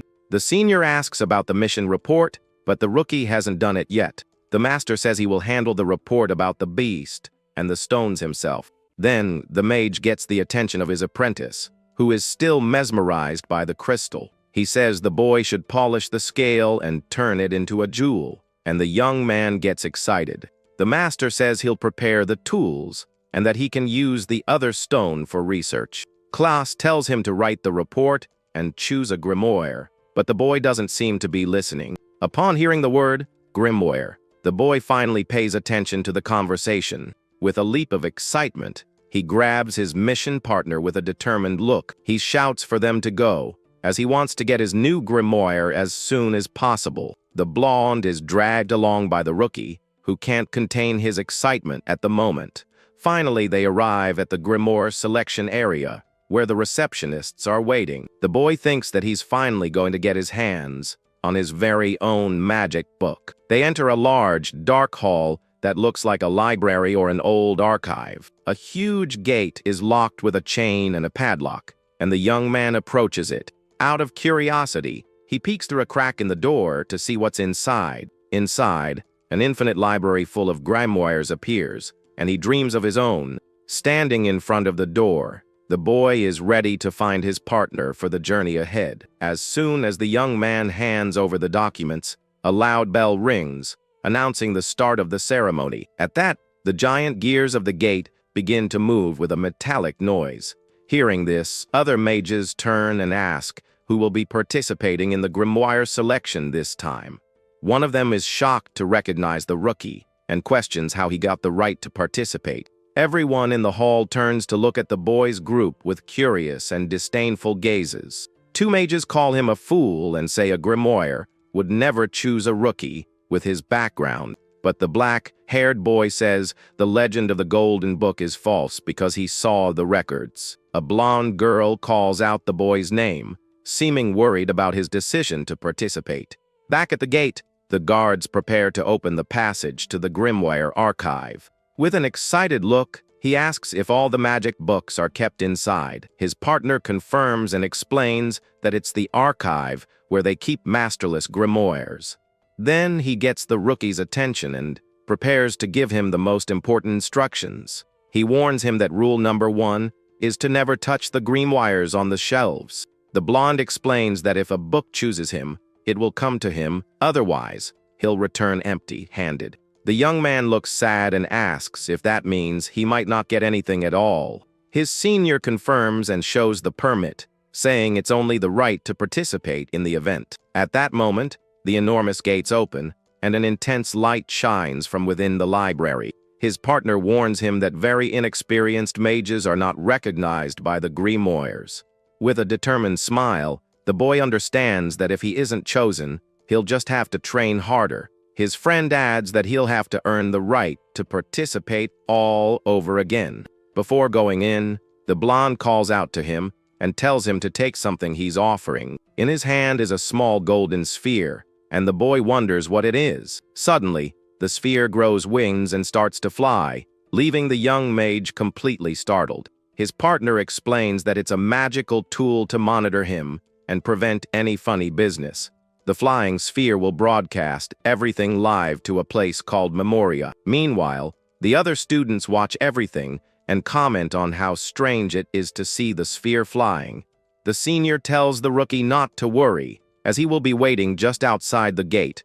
He gives a confident smile to encourage the boy, who is about to enter the challenge. His friend wishes him good luck, and the young man enters the library with a look full of determination. With a firm step, he finally crosses the entrance of the gigantic Grimoire archive. Alone in the immense library, he begins to walk as the magic sphere follows him closely. The boy finds the place strangely silent, but feels that something is different here. He keeps walking and senses a strange presence, as if the place itself is breathing. Then, a bright light catches his attention, coming from one of the higher shelves. The boy realizes that not all the books are grimoires, and only a few of them truly shine. He understands that the books emitting light are the true grimoires that can choose him. With a funny look, he remembers that he can't touch the books and becomes thoughtful. With his arms crossed, he wonders how he'll know if any book will actually choose him. Suddenly, he sees something moving in the dark and becomes alert, wondering what it is. Cautiously, he peeks from behind a shelf and wonders if it's a fiend. With a keen eye, he realizes it's not a fiend, but something else approaching. Suddenly, a huge white wolf with a symbol on its forehead emerges from behind the bookshelf. Startled, the boy wonders if that's really a wolf and stares at the magical animal. The creature runs past him, and the boy shouts for it to be careful with the books. Without a second thought, the young man starts chasing the wolf through the giant library. He follows the magical animal through the endless corridors of books, not knowing where it will lead. Out of breath, The boy stops and looks up, trying to find where the wolf went. On top of a pile of books, the creature howls at the ceiling of the magical library. The boy is impressed by the scene and watches the wolf with admiration in his eyes. The creature howls loudly, and its eyes glow with an intense, powerful purple light.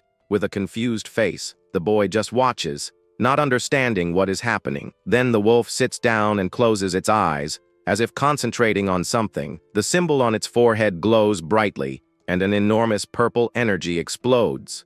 Magical circles spread throughout the library, with the boy standing in the middle of it all. The purple light hits him head on, and he is shocked by the amount of magical power. With a cry of surprise, he is thrown backward by the force of the magic explosion. The young man falls to the ground and can barely move due to the intensity of the purple light. Meanwhile, the magic sphere continues to fly and record everything happening in the area. Outside, everyone sees the purple light and a magic book forming in the air. The other students are shocked and wonder how much power that newcomer has. Even the supervisors are stunned, as they've never seen a ceremony like this one. The master wonders if the boy's affinity with ancient magic has something to do with this. Inside the library, the shining Grimoire slowly floats toward the young mage. A little dizzy, he gets up and extends his hands to receive the book that has chosen him. The Grimoire lands gently in his hands, and the purple light intensifies around him. With his eyes glowing, he feels the enormous amount of mana coming from the book. The Grimoire feels alive, and he senses a flow of mana that feels like a heartbeat. A strange sensation runs through his body as he holds the magic book. He feels a comforting warmth and a powerful energy coming from the Grimoire. With a smile, he finally understands that this is his Grimoire and his partner for the journey. The boy hugs the book affectionately with a smile of pure happiness on his face. Everyone outside watches the scene, impressed by what has just happened. The old master thinks that he knew of the boy's potential, but didn't expect this much. Back in the room, the master greets them and asks how the selection ceremony went. With a proud smile, the young man shows the book he got and says everything went well. The master says he already knows because he was watching everything through the sphere's broadcast. The boy hands the Grimoire to the master, who takes it for a closer look. He analyzes the book and says that although it's old, it seems to be a good Grimoire for him. As he hands the book back, the master tells the boy to take good care of his new partner. Then he calls them to sit down, as they need to have a serious conversation now. In the master's room, the boy is exhausted on the floor, but seems happy with the outcome of it all. While drinking a warm beverage, he comments that the smell is very nice and relaxing. The master says he was thinking about what he said about the blessing from the spirit creature. With a serious look, the mage asks his apprentice to tell the story one more time.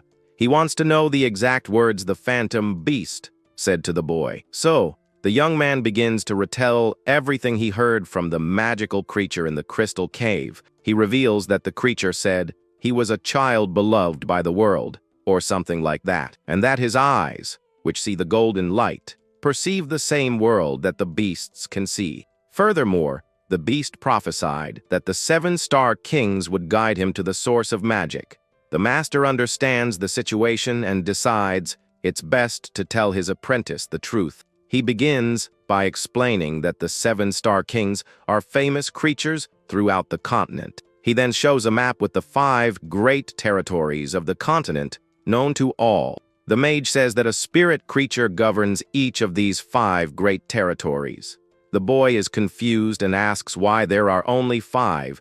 They are called the 7-star kings. His partner answers that the whereabouts of the other 2-star kings are unknown. He reveals that he and the master have been investigating this for a long time, but without success so far. With his hands clasped, the young man then asks what the source of magic would be. The master says that the source of magic is probably what the ancient legends call. He explains that the name of this item has been passed down through legends for many generations.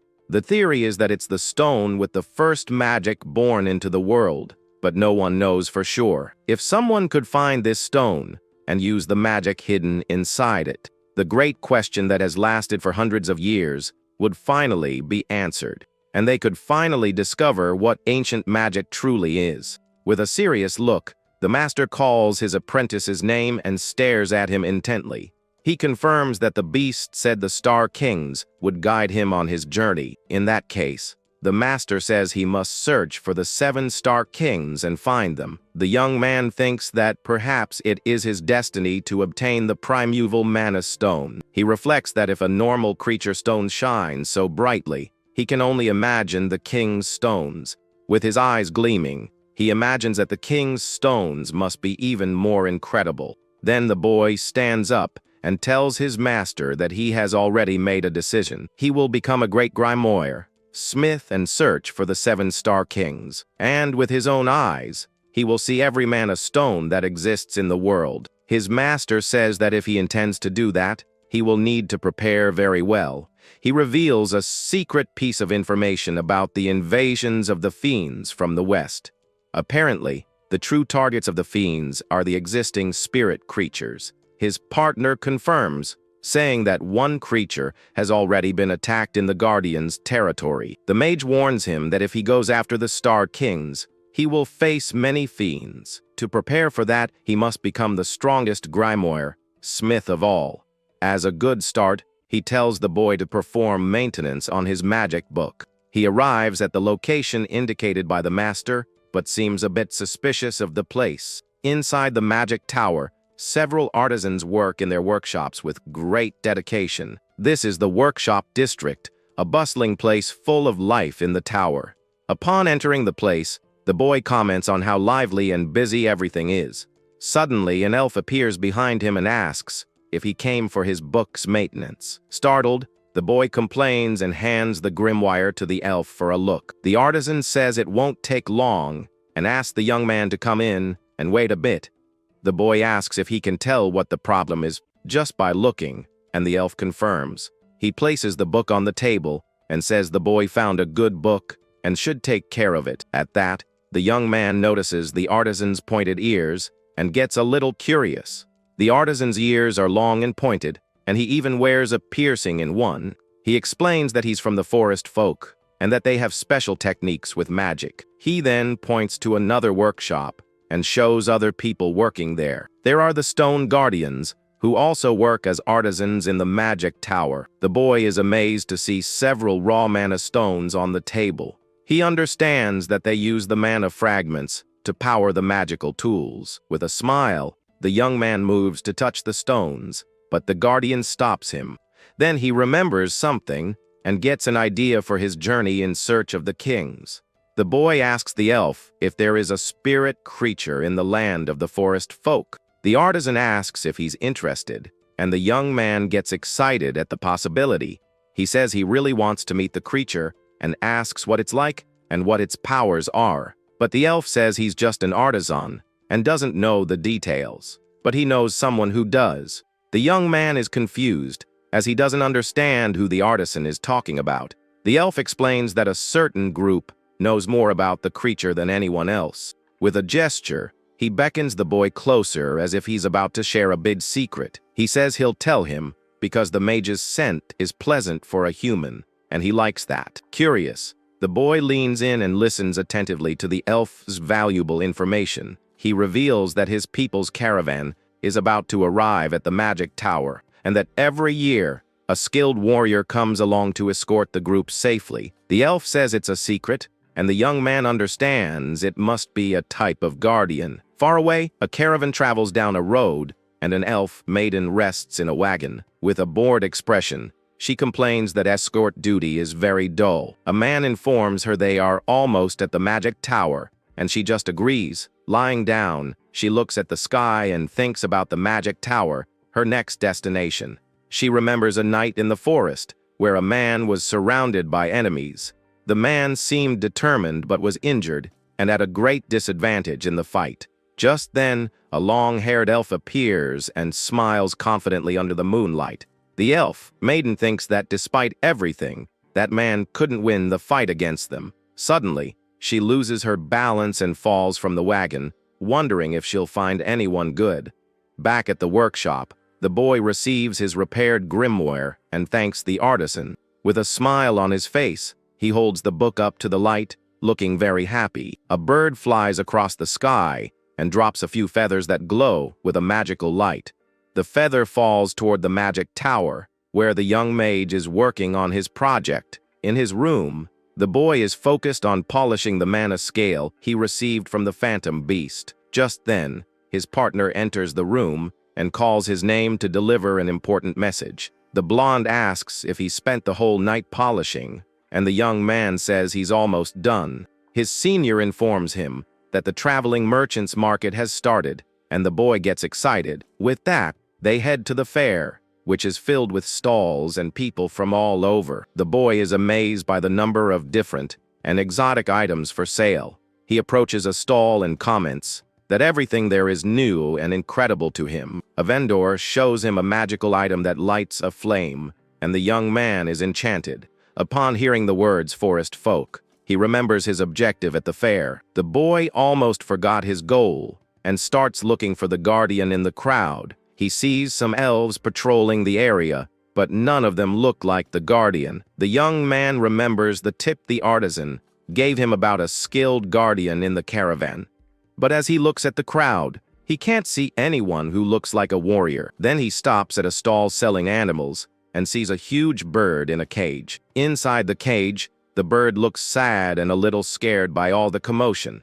With a serious look, he wonders if they really trade live animals there at the fair. Suddenly, a huge explosion occurs, frightening the nearby horses. The boy turns around, startled, and tries to understand what caused all the noise and confusion. People start running in panic, and an elf shouts for everyone to flee the area. Amid the smoke, a giant, fearsome creature appears, causing more panic. He wonders if an animal escaped, but soon realizes the situation is much worse. The boy gets a bad feeling upon seeing the creature's red eyes in the smoke. An elf maiden identifies it as a Morlock, but says there's something wrong with the creature. The giant monster starts attacking people and destroying everything in its path. One of the patrol elves shouts for all humans to evacuate the area immediately. Then he sees the boy standing there and yells at him to get out of the giant monster's way. Two elves attack the Morlock with magic, but wonder why it's so aggressive. The young man doesn't just stand by, he opens his grimoire to prepare a helpful spell. The monster is hit by the elves' magic, but it only seems to make it angrier. With a single blow, the creature easily throws one of the elves far away. With his grimoire in hand, the boy points at the monster and prepares to attack. With that, a huge crystal pillar shoots out of the ground and traps the giant Morlock's arm. The elves are surprised to see a child there and recognize his apprentice robes. He extends his hand and offers a small sphere of light to help the elves in the fight. One of the elves stares at him and asks if he has some wish to be done in by meddling here. He thanks him for the help, but says an apprentice is no match for that creature. The boy makes a serious face and repeats the elf's words in a challenging tone. Meanwhile, the other elves continue to attack the monster trapped in the crystal. One of the elf maidens shouts in desperation, warning that arrows won't work against the creature. Her companion says they would be fine if only a certain person were there. He finishes the sentence, wishing that someone named Shumiel was there to help in the fight. From a distance, the elf maiden from the wagon complains and wonders where that lazy person has gone. An elf shouts for the young man to watch out as the monster attacks again with fury. With a swift move, the boy creates a sand barrier and finds the speed incredible. He realizes that the speed to cast his magic is completely different from before. Then the boy uses the sand itself as a foothold to launch himself into the air. He thinks about how easy it is to use his grimoire's power to create complex spells. From above, he launches a sphere of magic toward the monster, which roars in anger. The attack hits the target dead on, kicking up a cloud of dust and debris. With a smile, he feels proud and realizes the true power of his grimoire. Next, the mage takes out a small red mana stone for a new spell. With a concentrated look, he prepares to cast another powerful spell in the fight. In the sky, a huge magical circle of water forms and spins above the monster's head. The boy throws the small stone into the water vortex to power up the spell. The water rushes down with force and mixes with the sand, trapping the creature in a mire. Surprised, he sees the result of his combination of spells from different elements.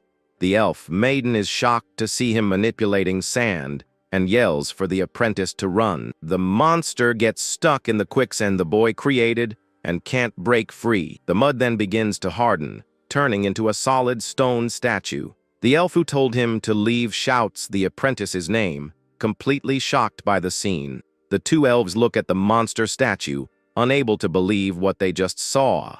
The elf who underestimated him is left with his mouth wide open, stunned by the young mage's power. With one last move, the boy uses water to completely seal the statue.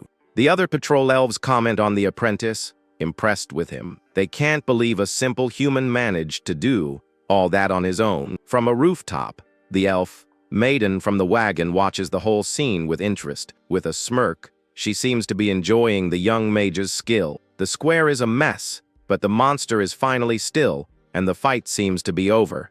But the boy feels it's not over yet, and that the battle is far from finished. He launches another sand attack, but the creature seems to resist the spell. Then he notices something strange on the monster's back and focuses his attention there. He senses a bad energy coming from that spot and decides to attack with full force. His eyes glow with a green light as he prepares a spell of pure energy.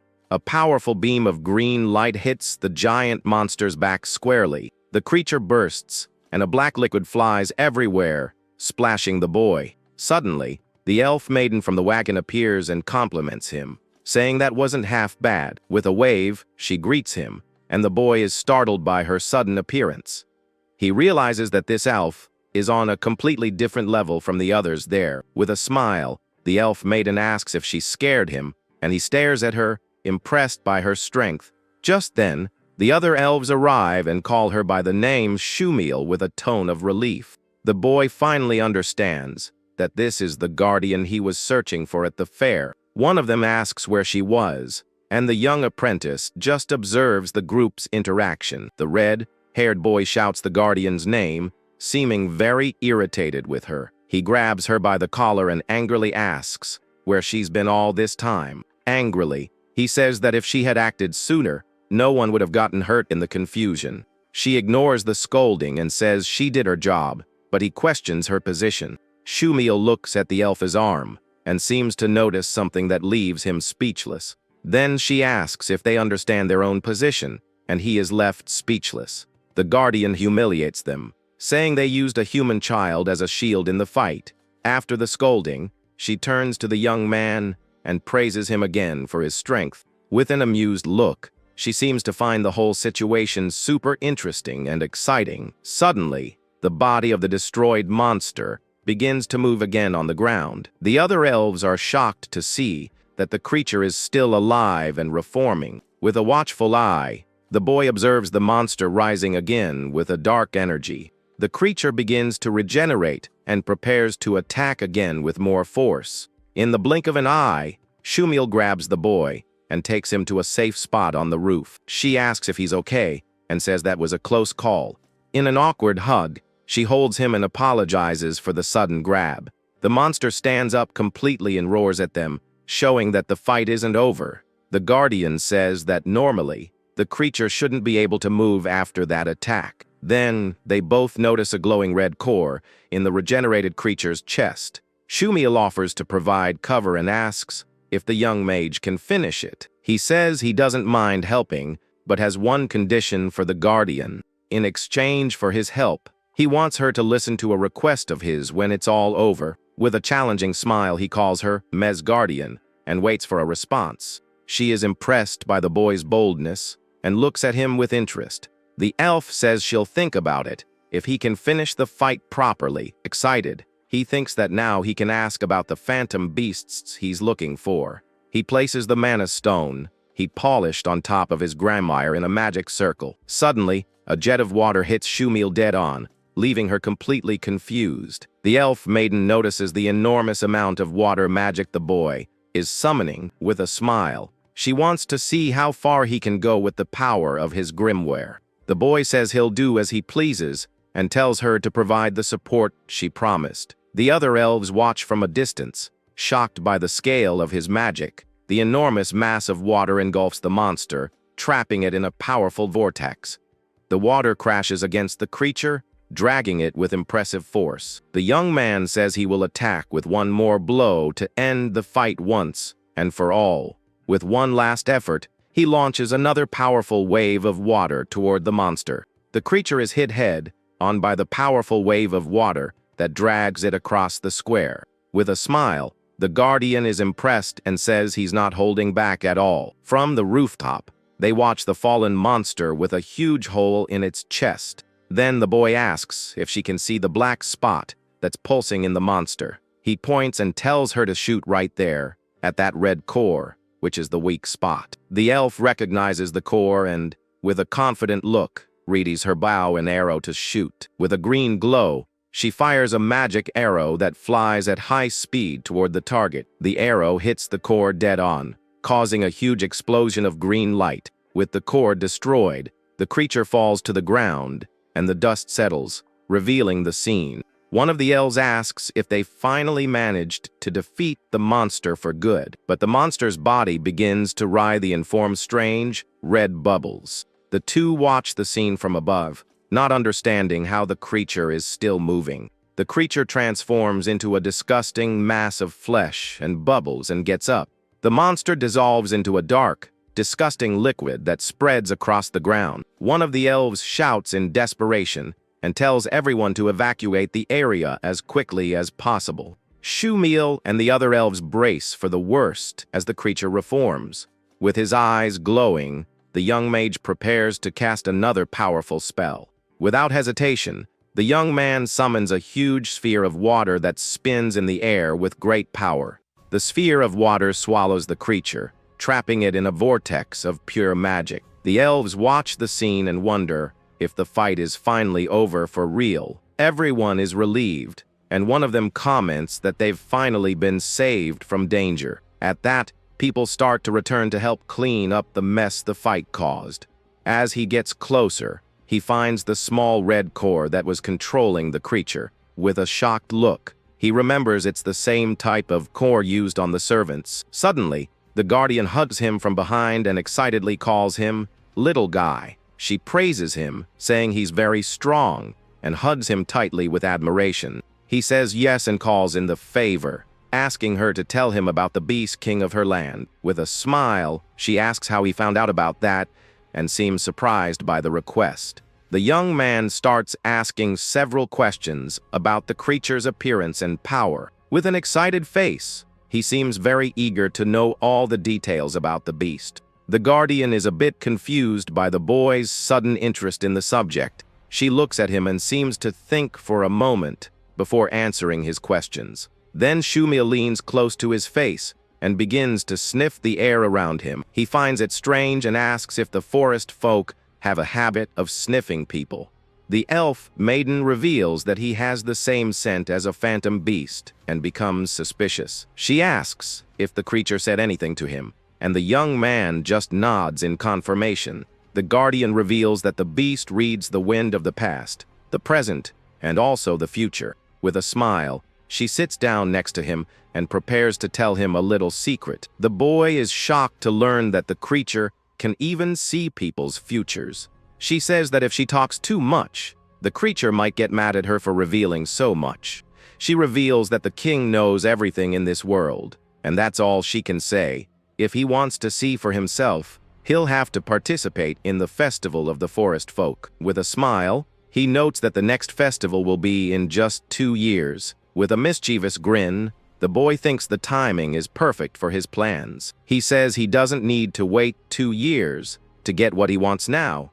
The young man challenges her, saying he just needs to defeat her right here and now to be able to go. Shumil finds the boy interesting and praises his boldness and determination, but she apologizes and says that defeating just her doesn't count for the challenge. The condition is to face and defeat all the guardians of the forest folk. So she advises him to get stronger and come back in 2 years for the festival. And when that day comes, she will fight with everything she's got against the young mage. He repeats her words, and a smile forms on his face, full of confidence. With a determined look, he warns her not to be so nonchalant about the fight, because he will definitely win and get his audience with the king of beasts. Suddenly, the boy's master appears and draws their attention to the conversation. The boy turns around and is surprised to see his master there in the middle of the fair. The mage approaches and observes them with a curious and slightly suspicious look. He recognizes the core the young man is holding and asks where it came from. With a serious look, the master asks to take the core to investigate it further. Upon seeing the master, the guardian recognizes him and says it's been a long time. The mage looks at her and asks if she happens to be one of the guardians he's looking for. With a laugh, she teases him and says that Brat has turned into a grumpy old man. The master remembers fighting against the 7 guardians in the festival of the past. He turns to the elf maiden and asks if the young mage is her new apprentice in the tower. Shumil shouts with excitement and jumps for joy upon learning he is the boy's master. She thinks someone annoying has arrived and, with a quick leap, tries to flee the scene. With a wave, she says goodbye and vanishes in the blink of an eye, leaving everyone behind. The boy shouts and tries to stop her, as he still had more questions to ask her. The guardian shouts from a distance, saying she'll be waiting for him in the land of the forest folk. With a frustrated look, he laments not getting all the answers he wanted. The master observes him and says, the guardians are much stronger than he imagines. He reveals that he can no longer challenge them in the festival, but the boy can. With a serious look, he faces his master and seems to reflect on his words. Determined, the young man says yes, and that he's looking forward to the challenge that awaits him. He can't wait to meet the great eagle, like king that awaits him. The beast's eyes glow in the darkness as it waits for the day of their reunion. Days later, in the tower's laboratory, the master analyzes the red core he took. He realizes the core's material is the same as an item from Malik's laboratory. With a serious look, he wonders if someone planted that core there on purpose. Suspicious, the mage begins to wonder who could be behind all of this. With a worried look, the older mage calls out his apprentice's name. He has a bad feeling and thinks the boy's journey will be harder than he anticipated. Just then, the magic phone rings, and he answers to find out what's happening on the other end. Desperately, someone reports that an army of fiends is marching toward the southern city. Far away, the young apprentice holds the mana stone, which glows with an intense power. He celebrates being finished, and his friend asks if the polishing process is over. The phantom beast stone pulses with a magical and mysterious energy in his hands. The boy sits down, curious to know what kind of ancient magic is sealed inside. His blonde partner approaches and asks to take a look at the mana stone too. With a smile, he seems very curious about the power of that magical item. Then he shouts for his friend not to use the magic inside, as they don't know what will come out. But the young mage is already all set, and a blue glow fills the room. The mana stone is activated in a magic circle and releases all its power at once. With a confident smile, the Grimoire begins to shine, but his friend starts to panic. The young mage's eyes glow brightly with the power of the magic that was released. However, a soap bubble pops out of the stone, and he's left completely confused. More bubbles start to appear, and his partner gets desperate over the unexpected result. The boy wonders why only bubbles are coming out of such a powerful spell. He holds one of the spheres and feels an enormous magical power, but something seems off. The boy explains that it feels like all that immense power is just slipping away. With a frustrated look, he tries to hold onto the energy but can't control it. His master says that ancient spells are complex and require a certain touch to use. The mage explains that the stronger the magic, the more skill is needed to wield it. The young man remembers the phantom beast, warning him it would be difficult to control. Disappointed, he wanted to see the magic, but his master says there's something more important. The mage reveals that an army of demons is heading south, and they are going to help. Excited, the boy says he's going with them, but his master asks him to stay behind this time. With a shocked expression, the young man asks why he can't go with them to the battle. The master knows he's strong, but says that something has been bothering him lately. The boy gets serious and wonders what his master is so worried about. The next morning, the apprentice climbs the tower stairs with a bag on his back. A man informs him that a messenger reported the squad's arrival in the south. The young man becomes thoughtful, wondering if he should have insisted on going along. He arrives in a room where a blonde girl seems to be having trouble with her identification. The girl sees him and greets him by name, and he thinks he's not very good at dealing with her. She asks if he's gotten used to the tower yet, and the boy answers a bit awkwardly. Suddenly, a strange noise echoes throughout the hall, startling everyone there. An alarm goes off, announcing that a high-level prisoner has escaped from the magic tower. The boy and the girl look at each other in shock, wondering about the prisoner's escape. A guard runs by in desperation, yelling to call the Lord of the Magic Tower now. In a panic, he reveals that all the dungeon guards were completely taken out. The man despairs and yells again for them to bring the master of the tower immediately. The boy apologizes to the girl and tells her to just focus on evacuating the area. As everyone runs, the young mage heads in the opposite direction with his grimoire. He says that the one who took out the guards is probably still inside the tower. With a serious look, the boy seems to have a plan and isn't just going to run away. Instead of leaving, he approaches a door and gets ready to enter the room. The young man stands still and notices the boots of someone on the other side of the door. Without hesitation, he opens the door and enters the room to see who is hiding there. Upon entering, he comes face to face with a white-haired man standing in the middle of the room. Shocked, the boy recognizes him and asks what he's doing in that place. It was Malik, the man his master suspected, and he was standing right in front of him. With the grimoire in hand, the apprentice prepares for an unavoidable confrontation. Malik glares at him and recognizes him as the brat who interfered with his plans before. Furious, he calls the boy a pawn for getting in his way. The apprentice realizes there's something very strange about the old mage in front of him. Then the villain starts talking about guiding the world to its correct and ideal state. He says someone sent him to do this, and that he has the right to change everything. With a crazed look, he prepares to show the boy his true power. The man says he will prove his worth to this mysterious person who guides him. He then reveals that he will get rid of everyone in the country to gain a new power. He holds a red core and says he will become the strongest being in existence. Shocked, the young mage prepares a powerful water spell to attack the enemy. The villain then says the boy will become the new king of 7 stars. With a smirk, he swallows the boy's water spell as if it were nothing. The water surrounds the mage's body and transforms into a torrent of power. Suddenly, a dark magic erupts from Malik's body, nullifying the young man's attack. The villain blasts a huge hole in the tower wall and prepares to escape. The force of the attack throws the boy backward, and he cries out from the impact. Lying on the floor, he watches the enemy flee and feels helpless about the situation. He then gets up with difficulty and clutches his grimoire with strength and determination. Through the hole in the wall, he sees the villain's figure and prepares to pursue him. With a confused look, he wonders if that monster is really the Malik he knew. The skeletal creature with red eyes leaps from the tower and flees into the city. The boy leans on the edge of the hole and looks down with a determined expression.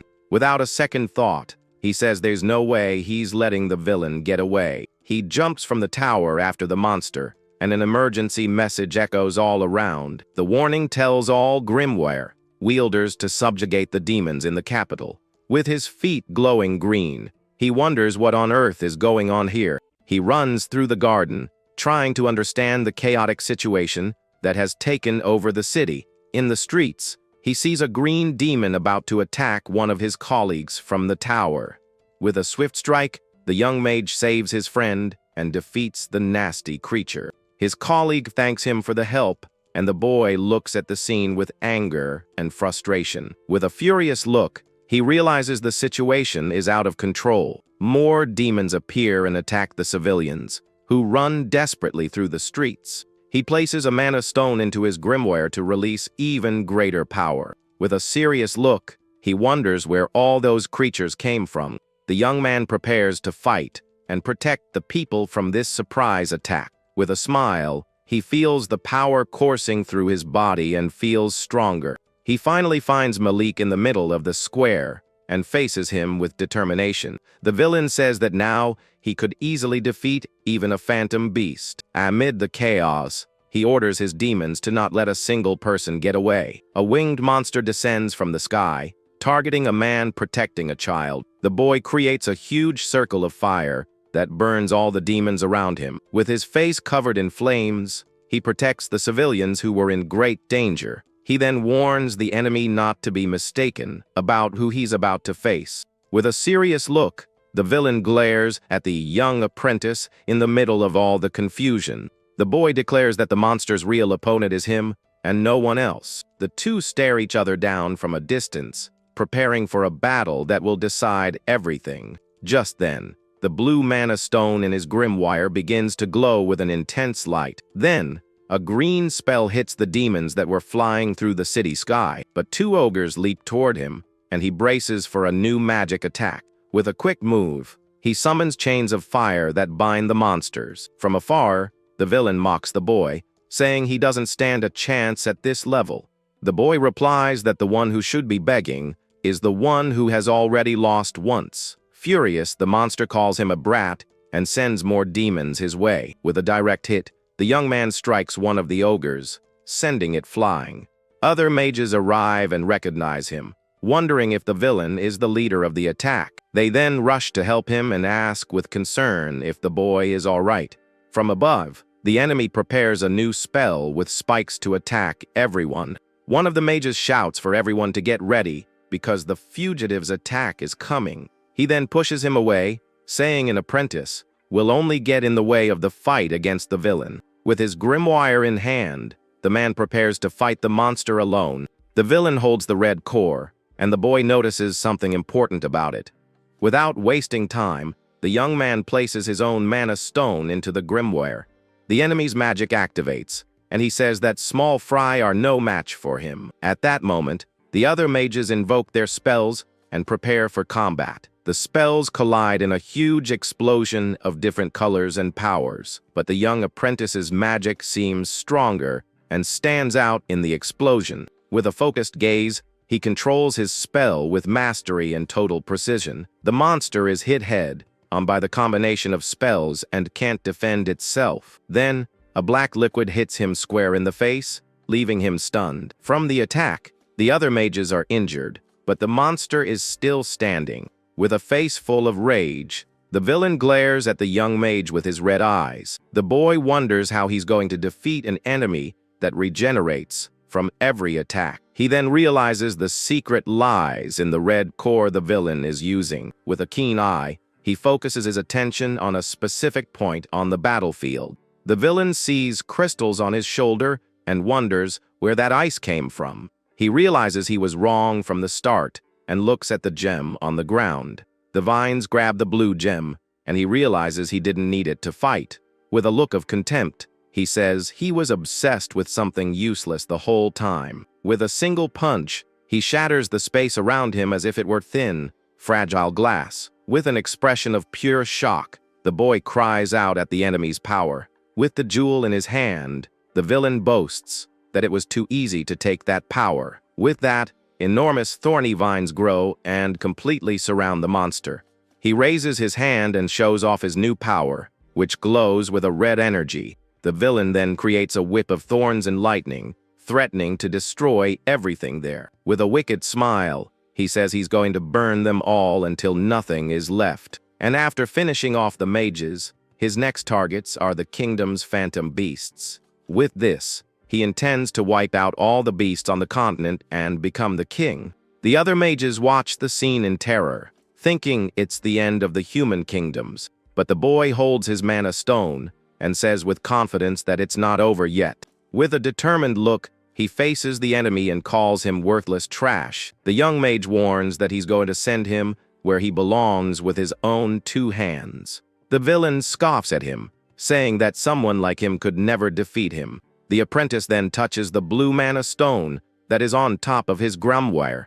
With a serious look, he says he will find the phantom beasts no matter what. Suddenly, one of the enemy's vines pierces the boy's shoulder, injuring him. The monster taunts him, asking if the young man wasn't going to send him packing. Suddenly, a violent and overwhelming power takes over the boy's body. The energy flows inside him like a torrent of wild, uncontrolled magic. Just then, the mana stone in his Grimoire begins to glow with an intense light. With his power, he can win, and the villain screams for him to just be gone. But the young mage doesn't flinch and prepares to release his contained magic. With a smile, he launches a wave of power toward the giant monster. Inside his mind, a phantom wolf appears and looks at him with a mysterious gaze.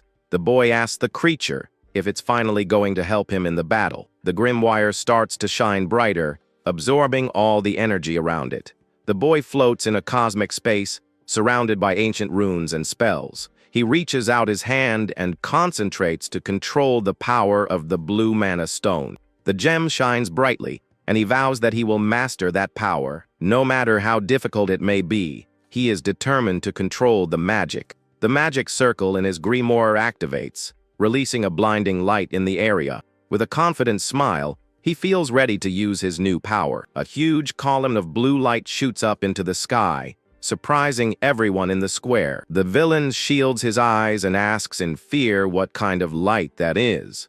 The other mages are also shocked and don't understand what's happening. With his eyes glowing yellow, the boy says he will seize the future for himself. Then, a huge whale made of water and light emerges from his magic and charges across the square. The other mages look to the sky in amazement, wondering what that is up there. Everyone in the square watches the scene, not understanding where that immense light came from. They wonder if it's a demon or some kind of powerful new magic. The blonde girl looks up, speechless at the beauty of the scene. A beautiful water well emerges and floats majestically over the entire city. The water creature circles the villain, who is trapped in the middle of his spikes. Then, the enemy stares at the scene angrily and asks if that can even be called magic. The young man feels an incredible weight and knows he can't let his guard down for a second.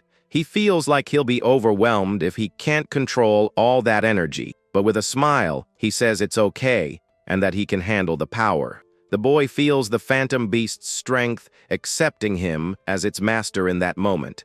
At that, his Grimoire begins to glow, and the book seems to tell him what to do. The monster then yells at the boy, calling him a brat for his boldness. With that, the water whale attacks and destroys the spikes that were protecting the enemy. With a confident look, the mage unleashes the full power of his ancient magic. The villain is struck squarely by the water creature and screams in confusion. With a wounded face, he can't believe he was harmed by that attack. The young apprentice holds out his hand and says that his spell's target is set. Just then, the water whale summons stars of light that rain down on the city.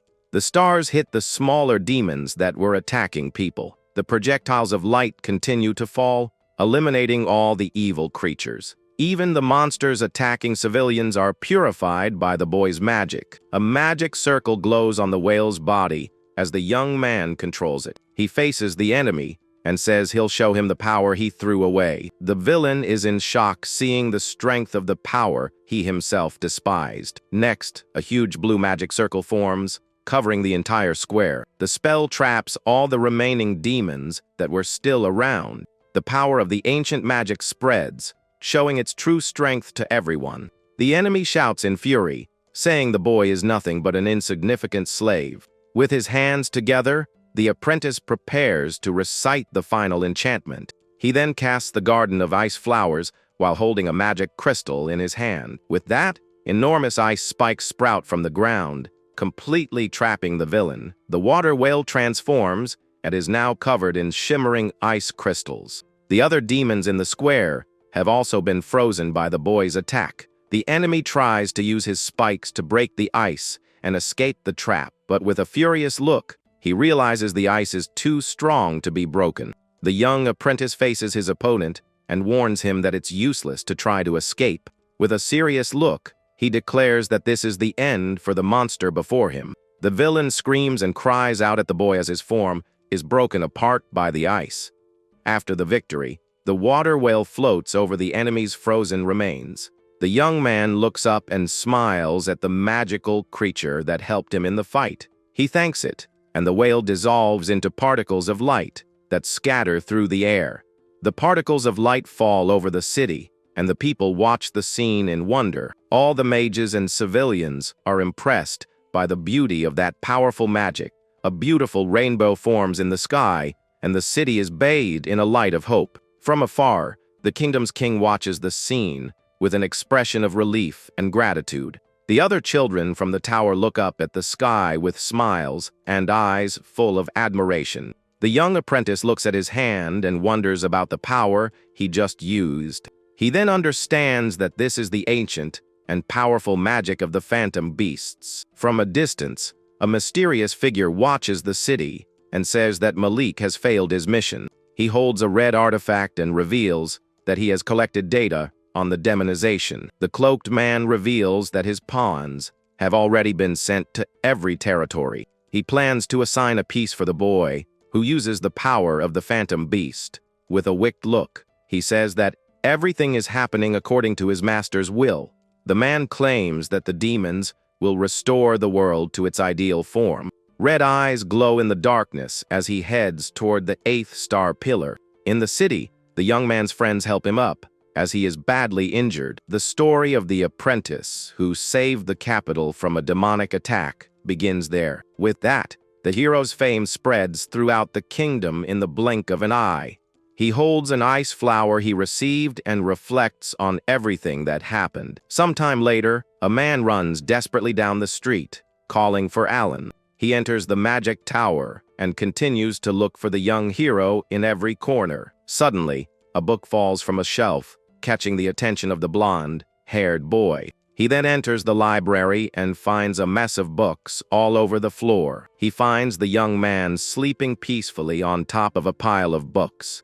With a gentle smile, his friend praises him, saying he did his best in the battle. Even while sleeping, the boy murmurs about the magic stones he loves to collect. Elsewhere, the boy's master is talking with the king, who seems a bit confused. The mage repeats that he suggested giving a title and a territory as a reward to his apprentice. The king holds a miniature of the whale and says the people revere the ancient magic. He comments that even the stubborn nobles are now making donations to the magic tower. With that, the monarch states that it's only natural to reward the young man who saved the country.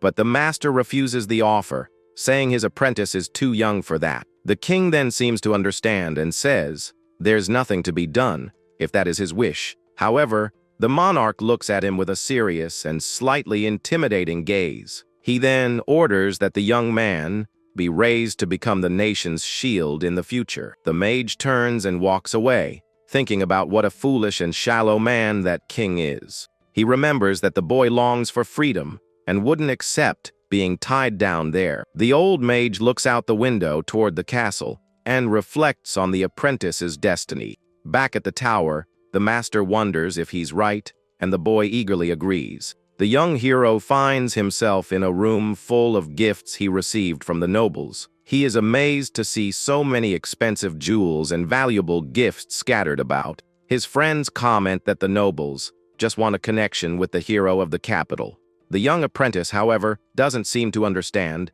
and just pulls his friend aside. He shows him a rare gem and asks if it can be used to make a derivative jewel. The boy asks his master if he can keep all the gifts so he can test them. With a tired but satisfied look, the old mage simply agrees with his student. He thinks that if they're just attribute jewels, there's no problem for him. His friend says the young man is the most skilled in the country, but he doesn't care about that. The master thinks that he needs to get stronger for the forest people's ritual. The master calls the boy to the training grounds, leaving the young apprentice confused. With that, he says he will teach him how to use the jewels to combine magics. He is going to show him how to activate spells that unite attribute and derivative jewels. The other students find it strange to see the tower master there with the hero of the capital. One of them recognizes the boy as the mage who summoned the water whale. With his grimoire in hand, the boy flashes a confident smile for the new challenge. He positions himself in the center of the training arena and gets ready for the lesson. Then, the old mage opens his own book and says the lesson will begin. He explains that it's better to learn about derivative jewels by observing. There are 4 types of jewels: sensory, visual, material, and formless. The master says that today, he will teach his pupil about the material type. This method is used to give form to a jewel's power and increase its damage. First, he demonstrates the pure magic of an elemental item by summoning water. Next, the mage picks up a material type jewel and explains that he will combine them. He places the second jewel in the Grimoire to merge the 2 magical powers. This way, the magic gains a form, and its attack power is amplified. With a gesture, the old mage transforms the water into several sharp crystal spears. The spears destroy stone targets, showing the strength of the combined magic. The master reveals that few mages can perform such complex combinations. The young apprentice knows that in the current magic tower, there are only about 10 people capable of it. The old man says that with his affinity, he should learn it in about a year. With the jewel in his hand, the boy seems more determined than ever to learn. The others think a year is a short time, as the master took years to master the technique. His friend approaches and asks the young hero if he's really going to be okay. The protagonist replies that he will, and his eyes shine with power and confidence. At that, the master and his blonde friend watch the boy intently to see the result. He then places the 2 jewels in the Grimoire, and a golden energy begins to flow. With a smile, the boy feels the power of the form and understands how the magic works. He thinks about applying that power blueprint to his own water magic, but his master thinks he won't get it on the first try and watches the result. The boy wonders what that is, as the Grimoire is glowing differently. He feels a deep power of form coming from within the magic he has cast. His mind is then transported to a dark place with floating leaves and water. Suddenly, he finds himself in the middle of a forest and is shocked by the sight. With that, his eyes glow with a golden energy as he focuses on the spell. The master and his friend are surprised, as they have never seen a phenomenon like that before. The other students from the tower also watch the scene, amazed by the boy's power. The water magic then takes the form of a beautiful forest of crystal trees. The old mage recognizes the landscape and says the jewel belongs to the forest people. The shining gem holds a power that goes beyond just giving form to magic. He wonders if the apprentice extracted the landscape engraved in the stone itself. The young hero remains immersed in the magical vision, unaware of what's happening around him. With a shout, the master calls to his pupil, pulling him out of his magical trance. The boy comes to his senses, panting and exhausted after the intense experience with magic. The water forest begins to slowly fade, and the magic loses its form. With a confused look, the boy stares into space, trying to understand what he just did. The other mages are speechless at their colleague's display of power. Trembling slightly, the young man looks at his grimoire and feels a little dizzy. The master smiles and praises his student, saying he never ceases to amaze him. The apprentice then asks his master what that was that just happened. The old man explains that he read the memories of the stone and transferred them to the water magic. With that, the master says the boy's power to see ancient magic is very strong. The boy's eyes reflect the jewel, confirming his superior's theory. But the mage warns him that he is still a beginner and needs to train much more. The young man is frustrated but knows his master is right about his lack of training. He admits he's not even close to his master's level and asks for a moment. The boy then holds the ice flower jewel he used in the battle against the villain. He remembers that he only won because the phantom wolf appeared to help him at that moment.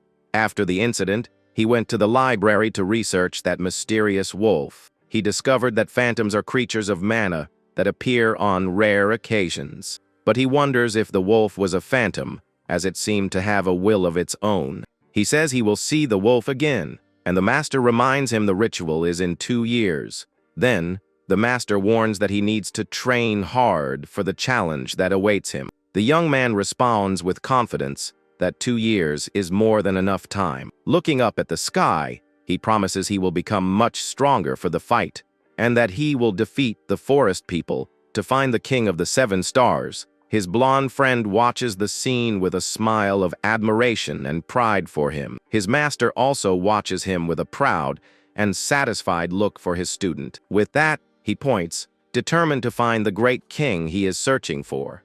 The jewel on his neck glows brightly with his great determination. In a flashback, he gets tangled up with a snake, and his friend becomes desperate. In another moment, he has trouble controlling his water magic. During their training, the two friends argue about the use of the battlefield. He also learns the art of item creation from a master blacksmith. The young apprentice trains tirelessly to master different types of magic. With his Grimoire, he practices combining magic jewels to perfection. 2 years go by and he receives an invitation and an identification pendant. He then confirms receipt of the items to the man at the registration counter. The man says goodbye, and the young hero turns to begin his new journey. The 2 years passed quickly, and he is ready for his challenge. With a smile, he says that the big moment is finally beginning. With that, the boy begins his journey through a beautiful, green landscape. An elf asks if he's sure he'll be fine with so little luggage.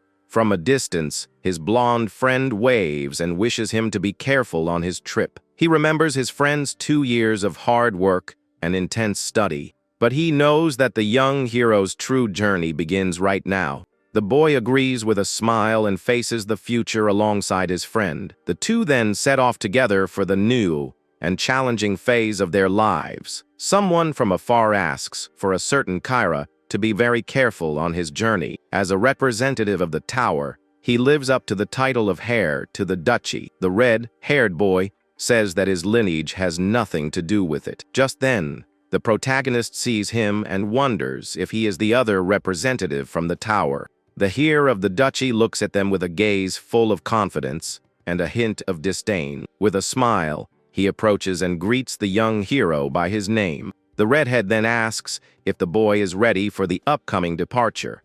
The young mage replies that he is fine and finds the colleague's sudden approach strange. He remembers when the redhead first met him in a very annoying way, and of other times when the hare greeted him in a somewhat forced manner.